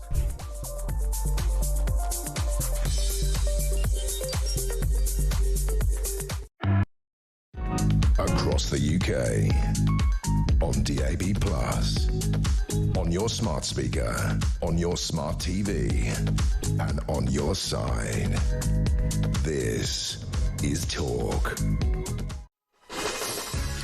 Welcome back to Morning Glory, coming up to 8:57. Morning, Mike, says Scott. I wonder who's feeding that lunatic Miliband all the false information on every aspect of energy. Does Miliband have solar panels installed on his house? I have here in Spain, and they are not the holy grail that he thinks they are. Clueless. I won't say the other word that you called him. Let's talk to Tony Taylor, though, now, parking ticket expert, because Tony runs fightyourparkingticket.co.uk and has won over 11,300 parking appeals. So he should be called a local hero, to be honest, Tony, or maybe a national hero. Good morning to you. Welcome. Hi. Thanks very much for joining us. British drivers, I'm told, are facing a parking ticket deluge. Private companies on track to issue 14.5 million penalties this year. Blimey, that's an awful lot of money, isn't it? I can well believe that. And I think it'll go even higher, because it doesn't matter where you park today on private land, there's always going to be a private parking company who's going to manage that car park. For the simple reason, the profits are split 50-50 regardless of, even supermarkets, because I've been doing appeals for many years, and when you do appeals you're privy to the contracts. Right. I won't disclose the names of the supermarkets, but I've seen that they split the profits 50-50 with the private parking company who manage the car parks for them. And most of the supermarkets will say you can park here for, what, an hour or two or something like that, and then after that you get a ticket. Yeah. Right. I don't deny that there's got to be some private parking management, otherwise it'd be chaos on all car parks. Right. You wouldn't use a car park for shopping, because they'll be overtaken by people parking there all day and walking to the town centres, and But a lot of the time they sort of obfuscate it, don't they? I mean, I used a supermarket for the first time. A new supermarket opened up near me in London, and the first time I used it, I wasn't aware that you were supposed to put your number plate into some kind of machine as you went into the building, which I didn't see, and so I got a ticket for 90 quid. They actually let me off because it was a first offence. But I got a ticket for shopping in the place for 90 quid. And it was unbelievable. Yeah, I can well believe that. But a lot of these car parks, as soon as you go in, the AMPR camera will take a photograph of your registration and take it as you're going out. But I've seen many cases, and we call it double dipping. Yeah. It's the camera doesn't recognise that you've just left. All they will see, because I've even fall foul to that myself. I visited a supermarket when it was closed to use the 24-hour cash machine. Yeah. Now I used the cash machine. I left, and when the store opened the next day, I went for some shopping, and 5 days later I had a ticket off Parking Eye. Saying I've been on that car park for something like 14 hours. Oh, goodness me. Because the AMPR didn't recognise that I left as well. But that's... Or are they just trying it on? No, it's happened to a lot of people. And then the onus is on you to prove that you wasn't on that car park. They've got the evidence, 2 separate pictures on your parking letter. Right. Showing you going in and leaving, and the times, another thing as well, the DVLA, they're making around about £50 million a year selling our details at £2.50 a go to parking companies. The DVLA will say, well, we don't make a profit out of that, but I think £50 million a year. Yeah, I think really. Well, they do make a profit out of it, that's for sure. Tony, listen, we'll have to get you on for longer because we're literally running really late today, so I'm sorry, we're going to have to let you go. But thank you. Tony Taylor from fightyourparkingticket.co.uk. Check it out. If you've got a parking ticket, he might be able to help you. Very important stuff. Coming next, loads more stuff in the final hour.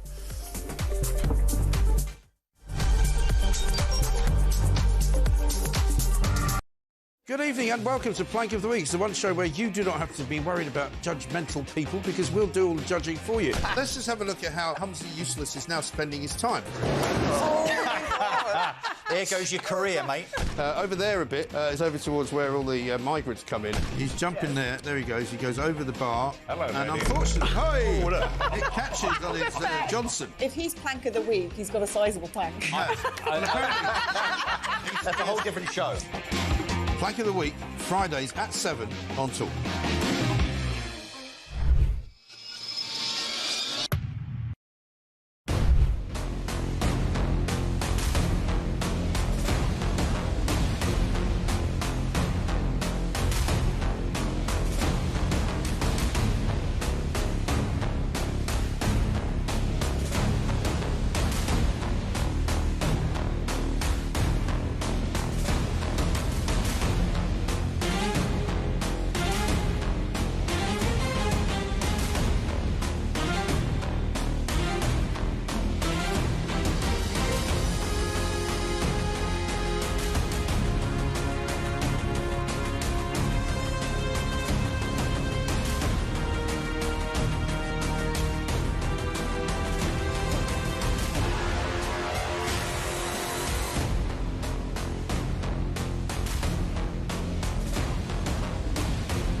Hi, I'm Kevin O'Sullivan, and I've got a message for you. Welcome back to this blockbuster edition of What Just Happened. It really is a good one, I think. It's so funny that people keep calling me Meghan Markle, because it's Meghan Sussex now.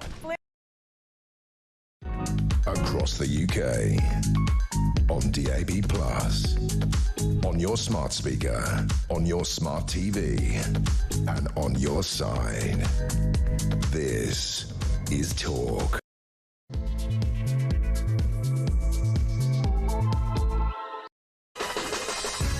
Welcome back to Morning Glory, 4 minutes past 9. I'm Mike Graham with you, of course, all the way through until 10, the final hour of the show. This is Friday, of course. It's Friday the 25th of April, the last Friday in April, because it'll be May this time next week. And, of course, there's much to do after this whole show ends, because it's going to go all the way through to 7 o'clock. Alex Phillips is in from 10, Ian Collins, and then, of course, Peter Cardwell. And then it is, I don't know what's happening at 7 o'clock tonight, actually. But what you need to do is watch Plank of the Week, which is definitely on Talk and on YouTube as well.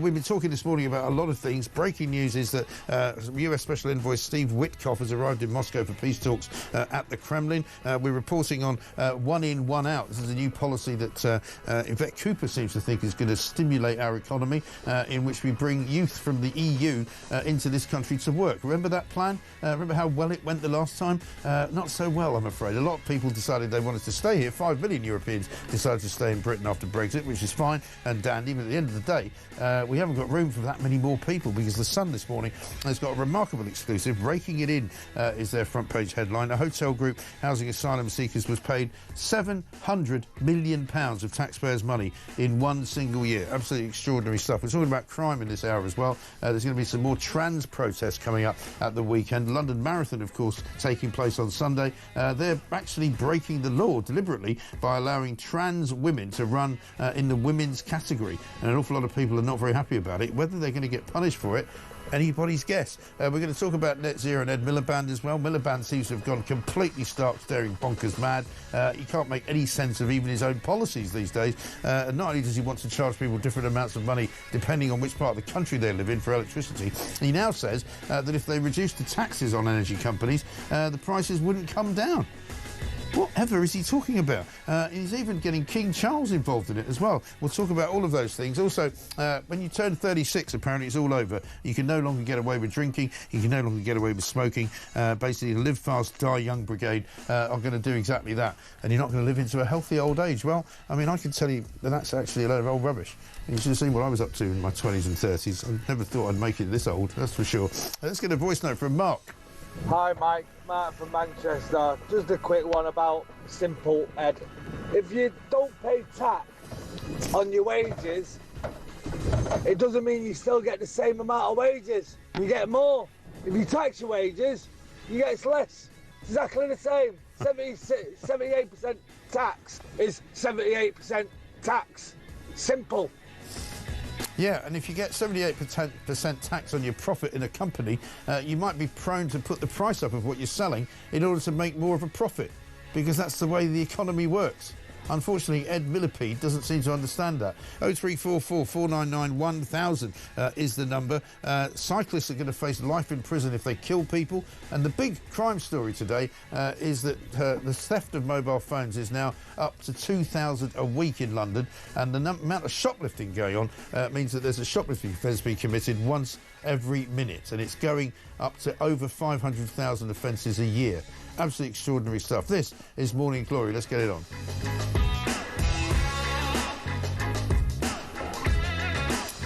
Elle in Wales says, Mike, on Milliband, I know an excellent company that does a range of hearing aids. I'm thinking the Labour government need to get some. They just can't hear us. They aren't listening. We don't want any of this bleeding rubbish they're trying to force on us.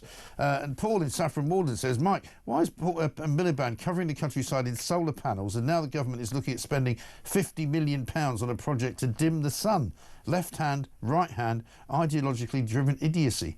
Hard to disagree with that. And here's one from Steve who says, Mike, I want to find out what are the standing charges for. When I look at my bill, virtually every month my standing charge cost is more than my usage, whether it be gas or electricity, and the standing charge continues to increase. It's a very good point, Steve. And part of that, apparently, standing charge is bailing out companies that got into the electricity business sometimes years ago and who we still need to pay for.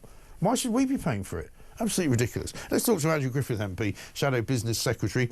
He's down, I think, in Westminster for us. Andrew, very good morning to you. Good morning, Mike. Always good to be back at the home of common sense. Indeed. If only there was enough of it to go around. There's not an awful lot of it going on at the moment. We've got the Sun front page this morning, which is quite an extraordinary story about a hotel group called the Stay Belvedere Hotels Limited.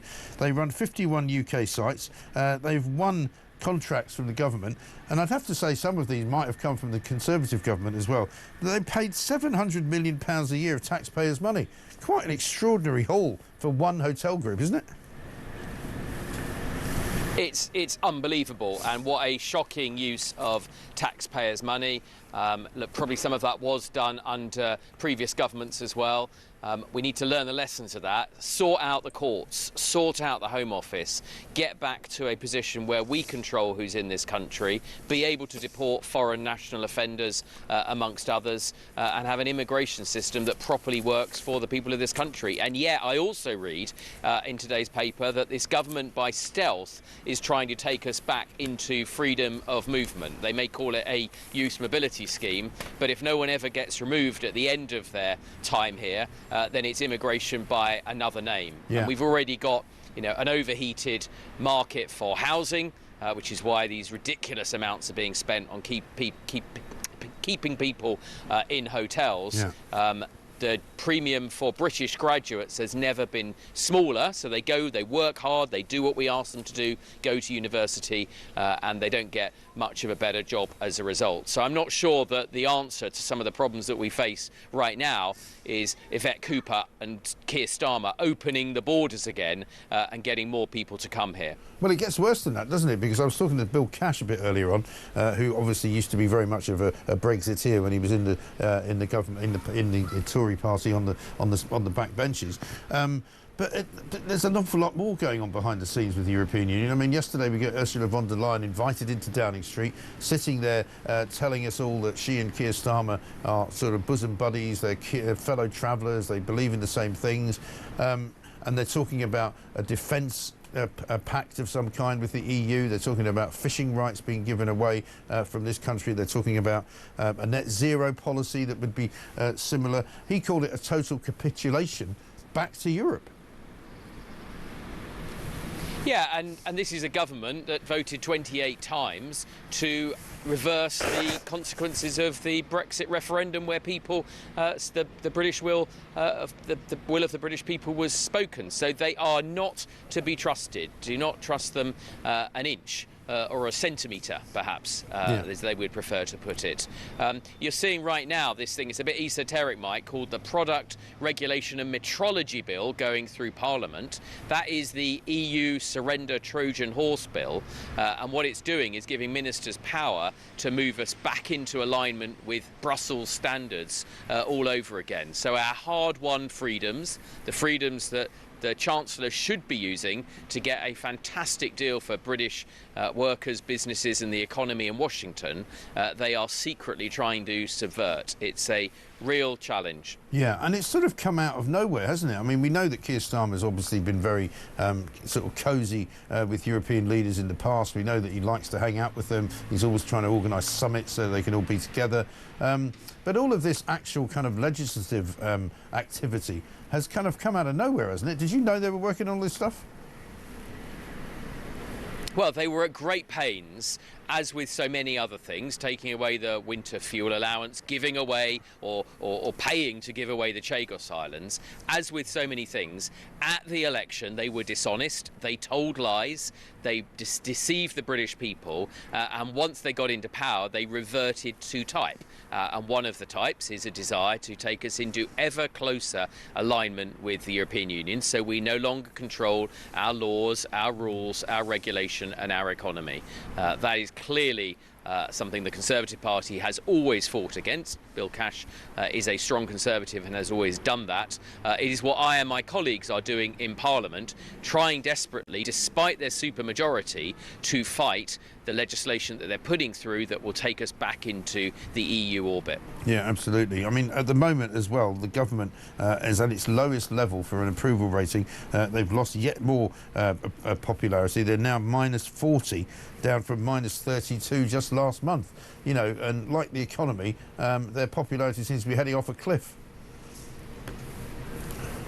Yeah, and look, I mean, I'm not a commentator, but they deserve that. If you tell people lies, if you say that you will reduce energy bills by £300, and then everything that you do with Mad Red Ed Miliband is pushing up energy bills, if you say you're going to grow the economy and growth is your #1 objective, and then Rachel Reeves, with her made-up CV, crashes the economy, if you're the Foreign Secretary who goes around the world apologising for British values, British heritage and trying to give away British sovereign territory, it is no wonder. I trust the innate common sense of the British people, and they know a dud when they see it. The tragedy is that they still have this supermajority in Parliament, and day by day they're trampling on our rights or giving them away to foreign powers. Yeah. Rachel Reeves, meanwhile, is over in Washington doing her best to say that actually, you know, some of the environmental sort of regulations that we've got in this country have become insane.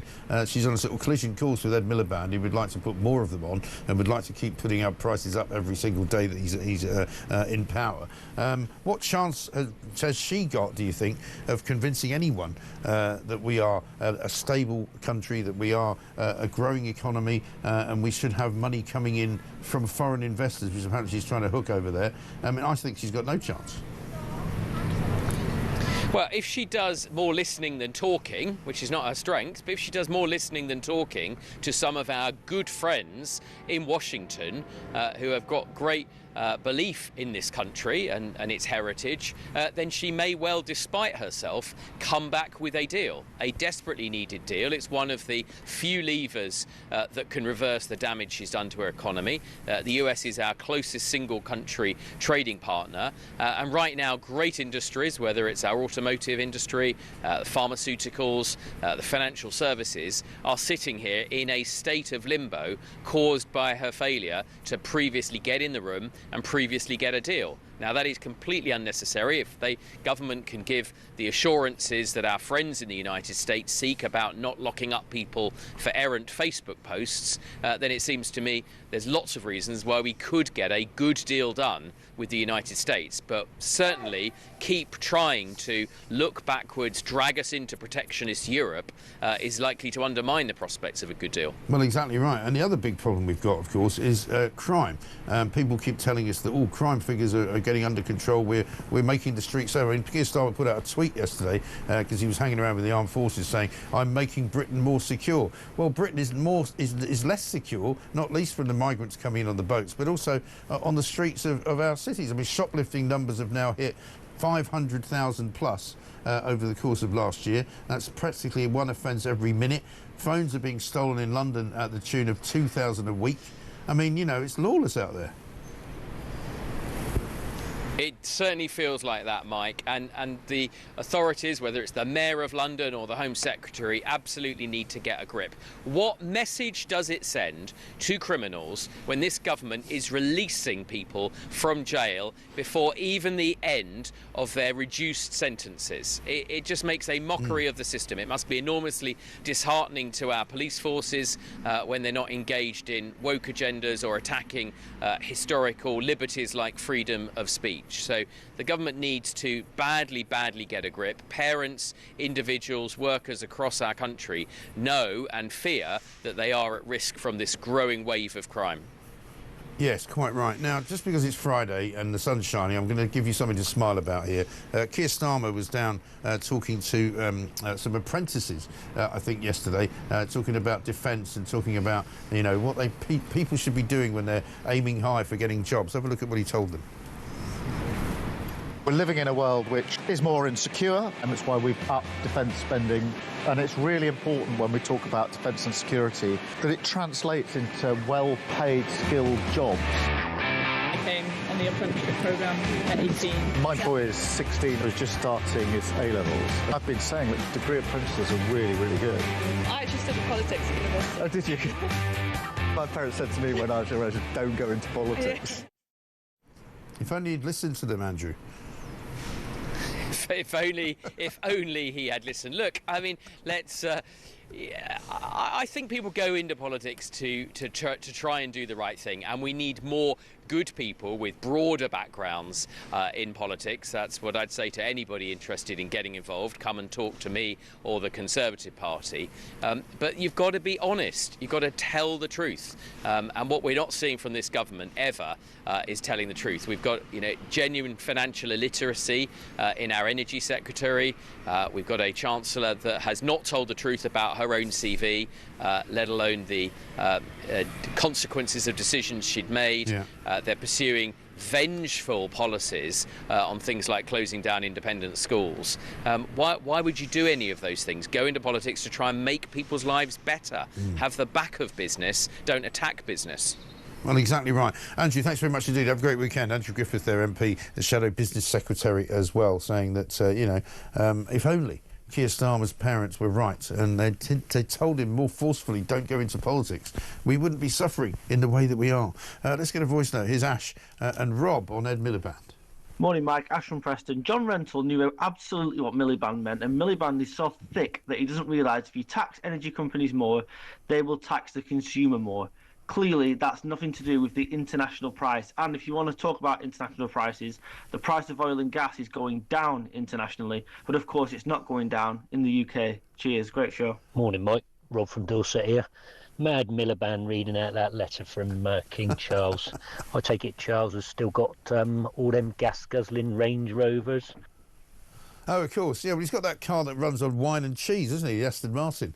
I mean, you know, the King has always been an environmentalist, and that's fine. But he shouldn't be getting involved in what is party politics. One thing John Rentoul did get right today, and he agreed with me, was that King Charles should not be writing letters to Ed Miliband that he then reads out as part of government policy. All nebulous nonsense anyway. Now, coming up tonight at 7 o'clock, I've just been told Jonathan Gullis is here, former Tory MP, so you might want to listen to that. And there's another gaffe. This is another one of mine. Haven't you got anybody from anywhere else? I mean, this is mine, apparently. Have a very good Christmas. Thank you. Christmas? Sorry, Easter. And you, Mike. Councillor Timothy Huxtable there, Shadow Cabinet Member for Highways and the Environment. The rats are being attacked by the foxes are being attacked by the seagulls. It is an incredible and ridiculous situation. I mean, what can I say? I've been discombobulated once in a while. I don't know why I said, well, some of you say Happy Easter, Happy Christmas. What's the difference? You're not really happy, are you? Not with this bleeding government in charge. Good morning, Mike. Do you know if Steve Witkoff has taken his knee pads with him? Got to try and get a deal, says Winston. I don't know that. Mike, with regards to standing charges, I only realised my water company charged 2 standing charges for incoming and outgoing water. Rip-off charge more like. Mike in Herne Bay. I've never understood that. You know, they charge you for bringing the water into the house, then they charge you for taking it out the house. And sometimes the charge for taking it out is higher than the charge for bringing it in. How does that work? You know, and you get you coming and going. 21 minutes past 9.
You know what? We are living in a time, and young people don't know this. I'm on the old man rant straight away. Young people have headphones that we would have dreamed of when we were growing up. Yes. Headphones used to be these iron-based magnet, terrible things, spongy foam at the side of your head attached to your Walkman. They get knocked off all the time. The noise bleed was terrible. These days, they have like the neodymium, fancy transition metals that we dreamed of back in the lanthanides and actinides. You don't know what kind of sound quality you've got available to you. And what do, young people? You play it out of the tin pot speaker on the side of your phone.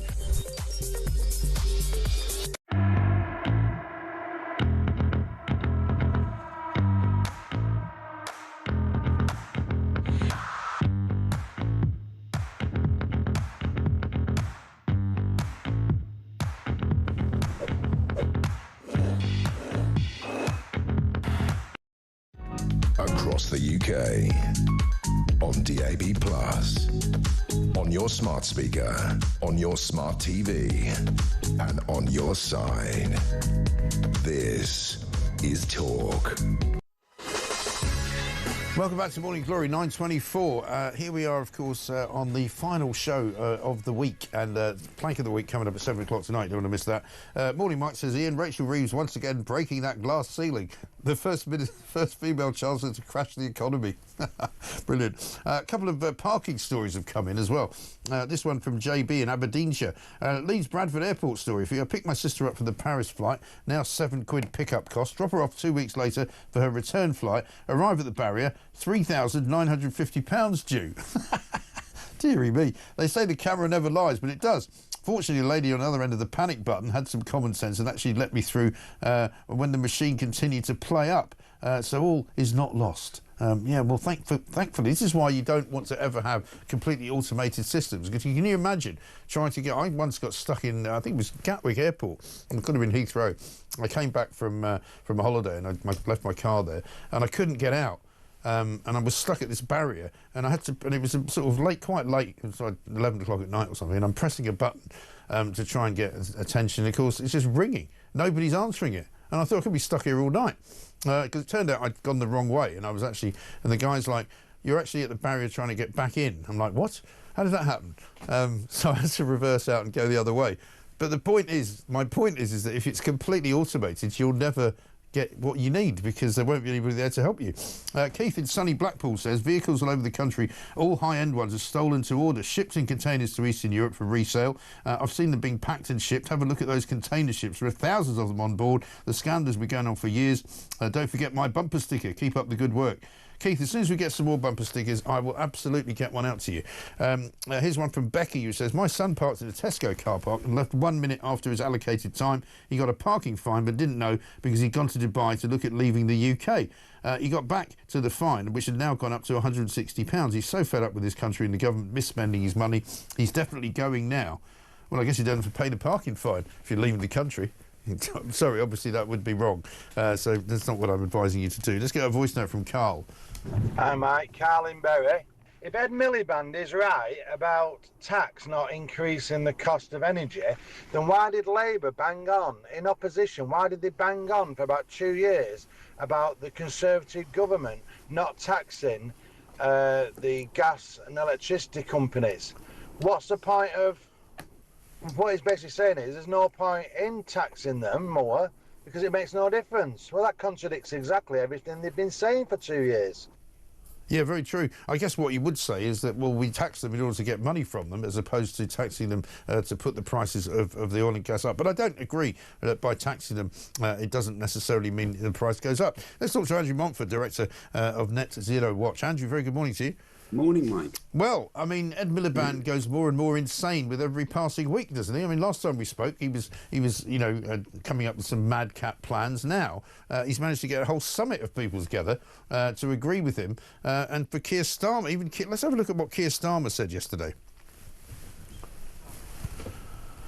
When it comes to energy, we are also paying the price for our overexposure over many years to the roller coaster of international fossil fuel markets, leaving the economy and therefore people's household budgets vulnerable to the whims of dictators like Putin, to price spikes and to volatility that is beyond our control.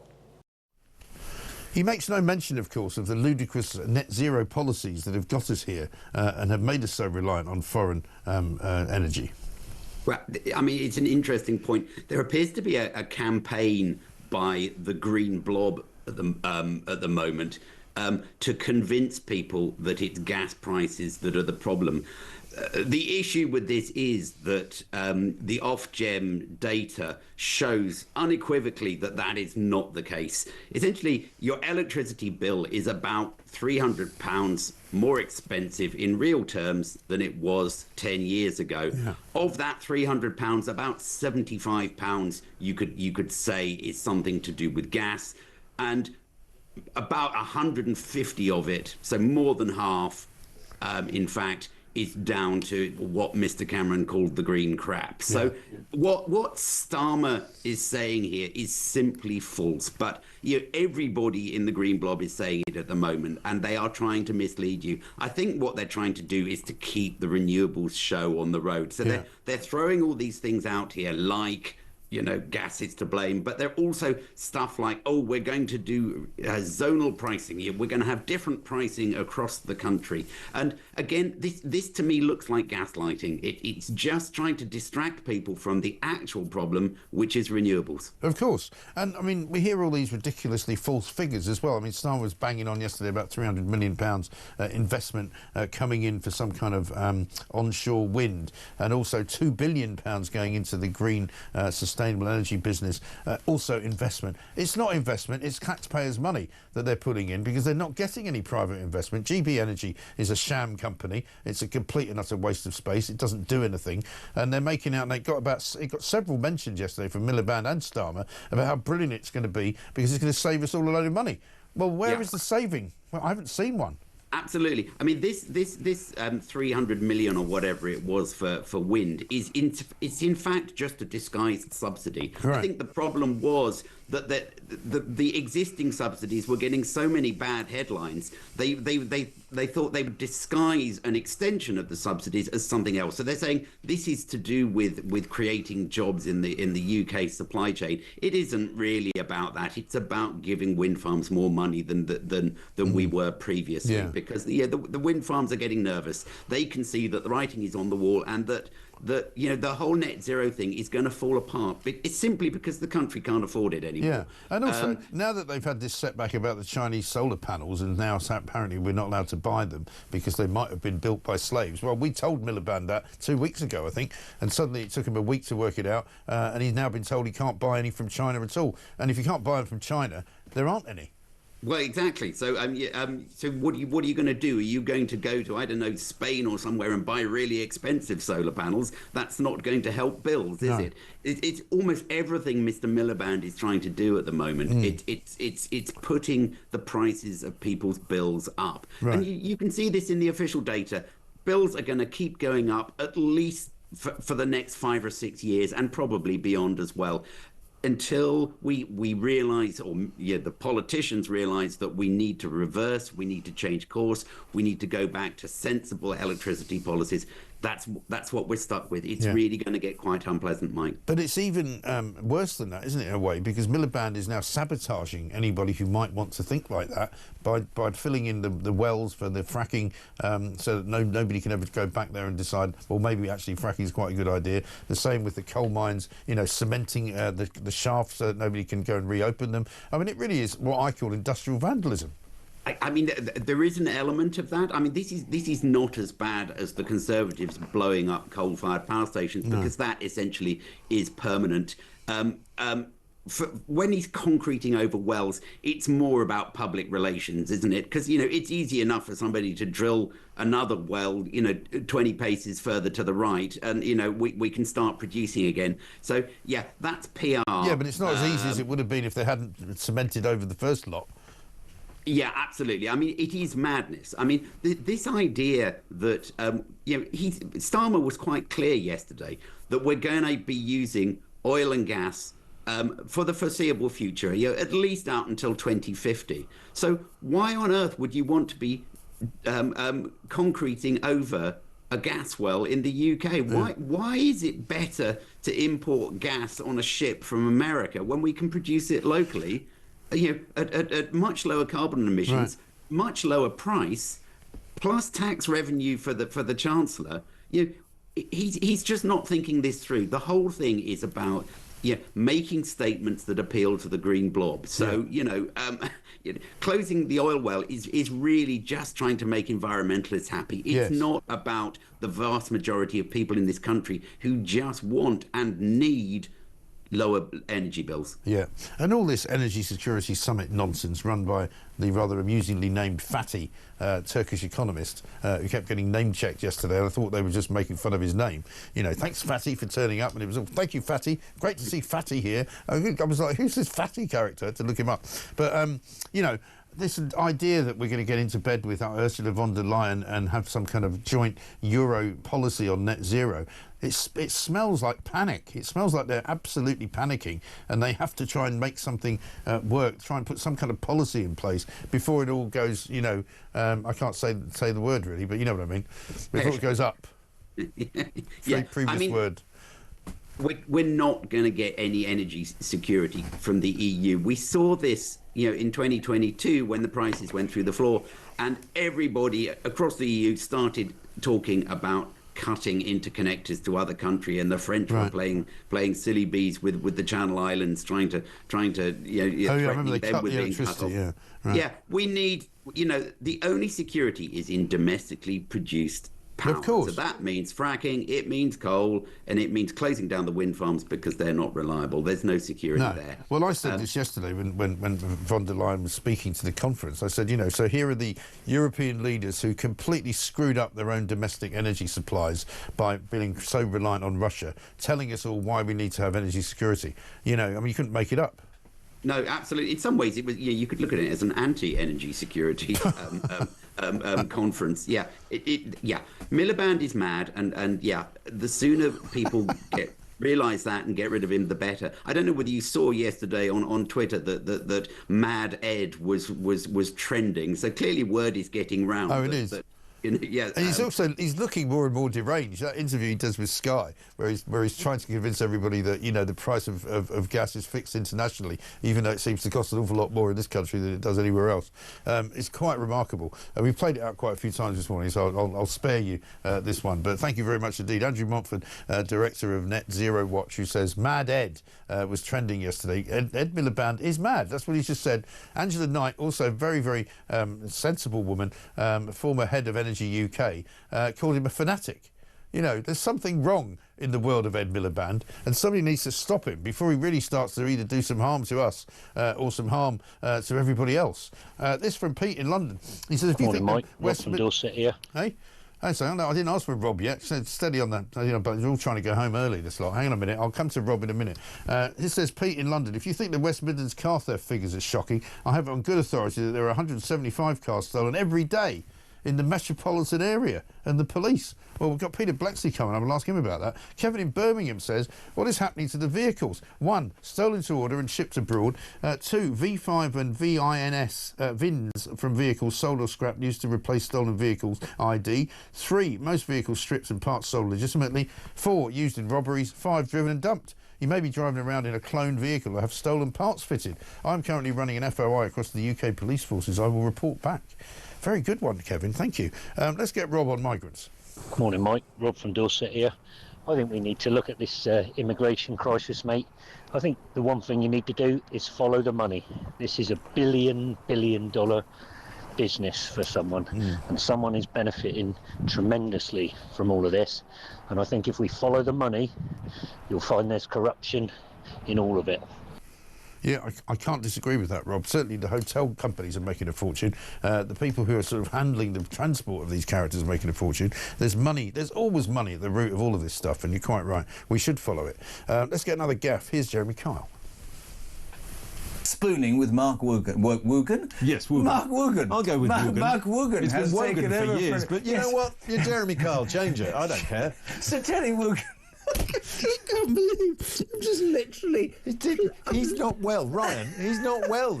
I'm leaving. I'm going to the doctor. Is it the end of the week for him? It's the end of the. It's Wednesday. It's Wednesday. Thank you, Mark Woogan. He's worked a full week. Fantastic. Tomorrow, spooning tomorrow with Mark Woogan. You can get it on your podcast. It drops at 7 a.m. and it is a fantastic episode.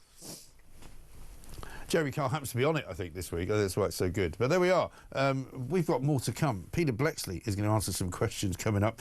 Not least, why trans activists are going to be planning a mass protest this weekend, and what the police going to do about it if they start holding up signs that say, kill J.K. Rowling. I'll ask him about the stolen cars. I might even ask him as well about all the shoplifting as well. This is Morning Glory.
across the UK. On DAB+, on your smart speaker, on your smart TV, and on your side. This is Talk. Welcome back to Morning Glory, 9:40. I'm Mike Graham with you all the way through, of course, until 10 o'clock. We had some breaking news a bit earlier, which is that Interfax reporting US Special Envoy Steve Witkoff arrived in Moscow in the last hour for peace talks at the Kremlin over Ukraine. So we'll see how that develops over the course of the day. Alex Phillips coming up at 10. Obviously, she'll keep you updated on that as well. Let's talk to Peter Blexley, though, former Metropolitan Police detective, of course. We've got a lot to ask you about, Peter. Very good morning to you. Good morning, Governor. Shall we kick off with the trans activists? Because, you know, we saw them all massing outside of Westminster last week and holding up some pretty distasteful and what I would call, frankly, borderline illegal messages, such as kill J.K. Rowling and the only good turf is a dead turf and all the rest of it. You know, violent-looking images of people with knives stuck in their eyes and all sorts. The police didn't arrest them. Apparently they're looking for 7 people who defaced a statue. They're saying they're going to do all this again this weekend over different parts of the country. Will the police be given different instructions this week, do you think? I very much doubt it.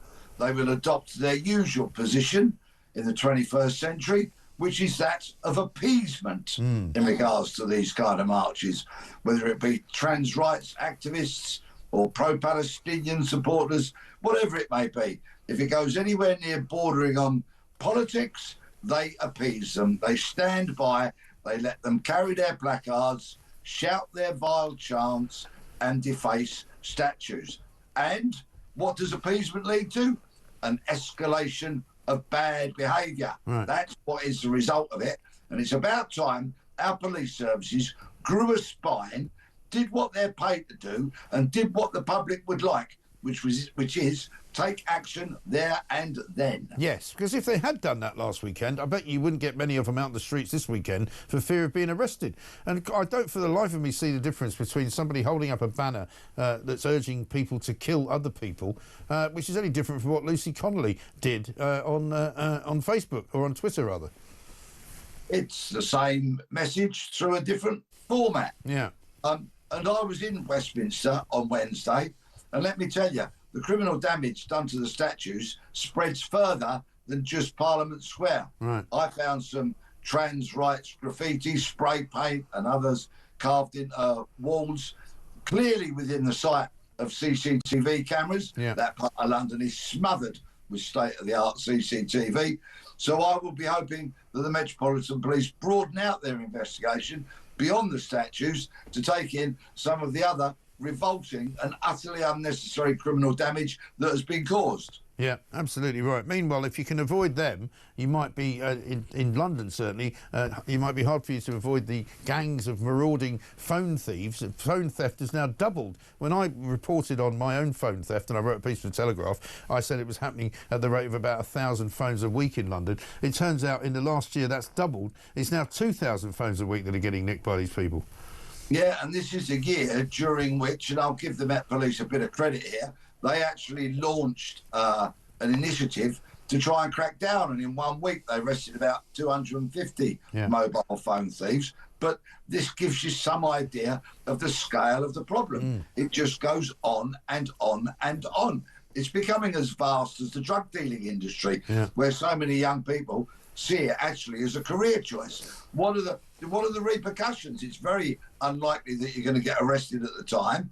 It's quite unlikely that you will be arrested subsequently. You will earn money out of it, and that's why people do it. We just don't have the deterrence. Do you think these kids are getting paid per phone or something like that? Yes, I would imagine so. I know that a lot of them, in a very short space of time, are finding themselves into Asia, into China, and the such like, where they'll be recycled into use by people who can't afford to pay £1,000 for one on Oxford Street. Absolutely right. And the other big crime story today, shoplifting, is happening at the rate of 1 theft per minute. You would not be surprised to know. Again, that's also up massively. Over 500,000 now shoplifting offences committed in the past year alone. And it's only going to go up, isn't it? And that's just the recorded numbers. Yeah. The actual true figure, I'm sure, is way bigger than this. Yeah. Take my local corner shop guy, for example, an absolute pillar of the community, a man that we all love. He's regularly being targeted and doesn't report it because it might be 6, 7, 8 quid that he's lost, and he knows it'll take him so much time to fill in the online form. Right.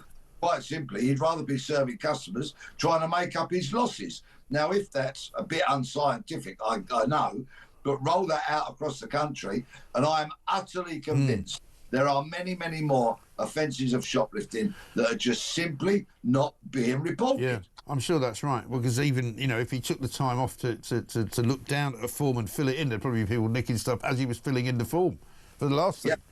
Yeah, absolutely. But, you know, there is a potential solution to this, or certainly there is a way to create a deterrent. Now, if we look at the riots of last year, where the police mobilised about 6,500 police officers to deal with those, and rightly so, it just showed what kind of mobilisation the police can do in short time if there's the policing will and the political will. The Met Police, they scrambled 7,000 officers to do the Notting Hill Carnival every year. So imagine if the police and the politicians wanted to do something about this shoplifting, and say they launched an operation that would run for a fortnight, whereby they mobilised that number of officers, they dedicated them to high streets and to shoplifting. Imagine how many people would be caught in that space of time.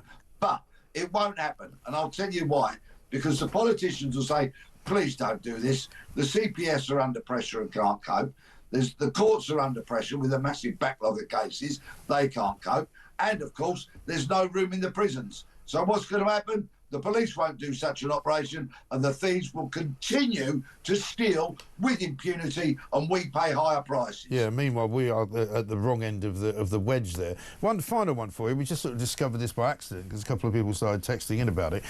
It's been told to me today by somebody who says they know that this is a true thing. 175 cars a day stolen in the Metropolitan Police area. Does that sound right to you? Well, my neighbourhood was recently the Metropolitan Police hotspot for car crime. Yeah. Until I did some work with a local journalist. We embarrassed the Metropolitan Police online and in the paper. And finally, yet again, under pressure, they mobilised, and credit to them. They recovered about 9 vehicles in a week, arrested a number of people, but we've heard nothing since. Right. You see, if there's the will, it can be done. But, of course, the police, as a social service, has other priorities. Yeah. I mean, just incredible. And again, I mean, obviously, if it's happening on a large scale, it's obviously a gang thing, and they're taking them into to places where they're getting resprayed, sold off into Europe or something like that. Was that what was going on, or was it just a sort of a case of a few delinquents? Yeah. There's a proliferation of what are known as chop shops these days. Yeah. And trust me, it's got nothing to do with lamb. Yeah. It's where many of these vehicles get chopped in half, recycled, reused, and put back out on the streets, often as very dangerous, what we used to call ringers. Yeah. There are, of course, high-value cars that are stolen to order, or are stolen because they are of a particularly popular brand overseas. Yeah. And when somebody comes downstairs in the morning, looks at their driveway and find that car is gone, in all likelihood, it's already on its way to a land far, far away. I know, shocking, isn't it? Unbelievable. Welcome to the capital of crime, Great Britain. Peter Blexley, have a great weekend. Thank you very much indeed. Former Metropolitan Police detective with not very good news, really, for all of us there. Let's get a voice note from Mark on energy. Morning, Mike. It's Mark in Lancashire.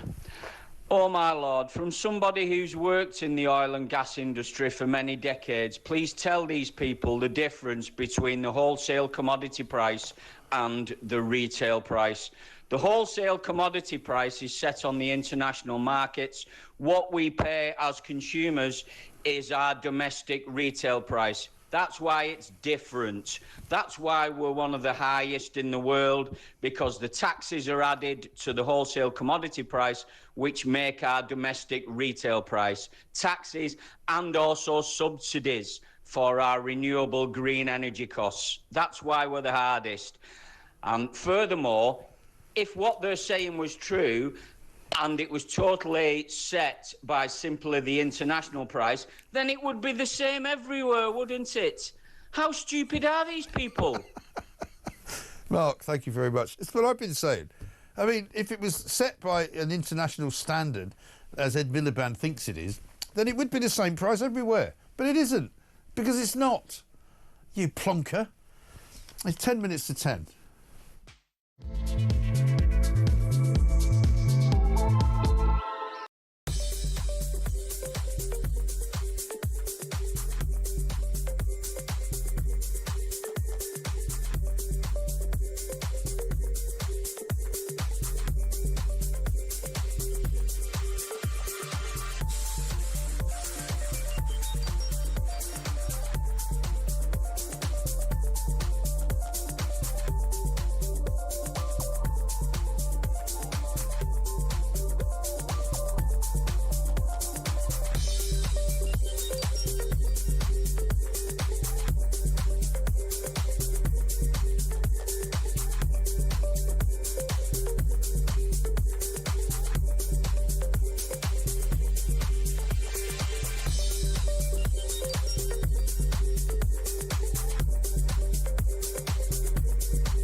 Across the UK, on DAB+, on your smart speaker, on your smart TV, and on your side.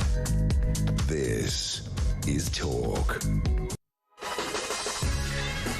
Welcome back to Morning Glory, 9:53. Alex Phillips will be here shortly. Here's one from Sue, who says, I'm backing what Jill just said on the voice notes regarding the Army and Navy to guard our coastline. Please, can you use whatever powers you may have to get this across? We mere plebs literally do not have a voice. Well, you do have a voice, Sue, because you get it through me.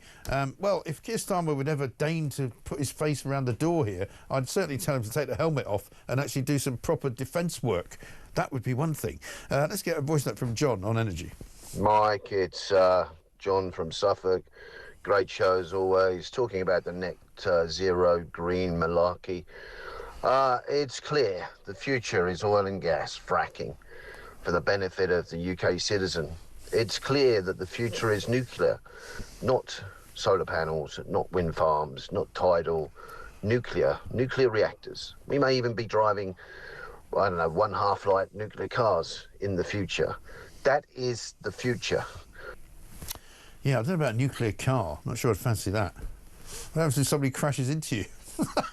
I mean, you know, it's a bit more than a fender bender then, isn't it? These idiots closed all our wells and storage and exposed the UK to markets forces, says Betty. And again, only UK puts £69 on every megawatt produced by gas power stations and subsidises every megawatt of renewables. 78% on every pound on your bill is green tax or levies to pay for socialists and benefit cheats. Betty knows a lot more than most people. And one from Brian in Spain. Mike, doesn't Billy Pete understand that all the money spent on wind and solar is like painting the Forth Bridge? Because by the time they get all the equipment to produce green energy, the original equipment will be ready for replacement. So it's a money pit. Bang on again, Mike. Well, this is the thing. They make out that, you know, once you, in fact, Miliband has actually said this. Once you put up the infrastructure, the solar panels and the wind mills and all of that, wind turbines, you don't need to replace them. Well, that's just not true, because you do have to replace them. They've got a shelf life. Planks, of course, coming up tonight, 7 o'clock. And let's have a look at what's going on.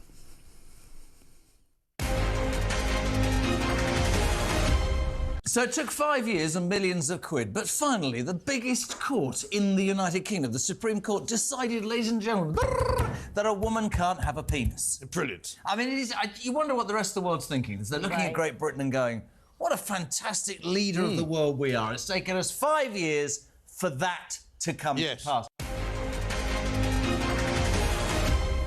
Hard to believe it. Surely Keir Starmer will win Plank of the Week, you'd have to say. Now, earlier I spoke to Sir Bill Cash, former Conservative MP and former chairman of this now defunct European Scrutiny Committee, about Starmer cozying up to Ursula von der Leyen. I'm absolutely appalled to say that von der Leyen, to see her actually saying that she and Keir Starmer have the same views, the same values, is complete nonsense. Yeah. This resetting that's going on, as they've put it, is a betrayal on a massive scale. Yeah. They abolished the European Scrutiny Committee, which was the select committee which since 1972-73 had been running the investigations into European matters as a select committee, which I was chairman for 14 years. They abolished that in one line in a 5-minute discussion in the House of Commons. So there is nothing in common between us and the European Union and what von der Leyen is saying. Well, there isn't in terms of the two nations or the bloc of the EU and us and our country. But tragically, I think when she talks about her and Keir Starmer, I think they are as one, and that's why it's worrying, because he's clearly pushing us ever closer to being back in. Absolutely right. And the bottom line is that they are passing legislation shadowing the European lawmaking. And we've got this huge summit coming up on May the 11th. And God knows what that's going to produce. It looks like a terrible betrayal of the British people. Yeah. Because we were subjugated to their lawmaking by majority vote in the Council of Ministers of making of the laws against the United Kingdom, and at the same time we were actually being put in a position of being subjugated to their decision making and their lawmaking. That is the key position, and that is what is going on at the moment. As far as I can see, they're going to take us back if they possibly can. Yeah, and on several fronts as well, because they're already talking. I mean, we had this ludicrous energy security summit yesterday, which didn't appear to have any point other than to say that we're all friends together in Europe, and they're going to have some kind of joint net zero policy, which is one concerning. Secondly, they're talking about merging again on food standards and getting some kind of set up on veterinary. And they're now talking about possibly as a result of the defence deal that they might do, that they're giving away more fishing rights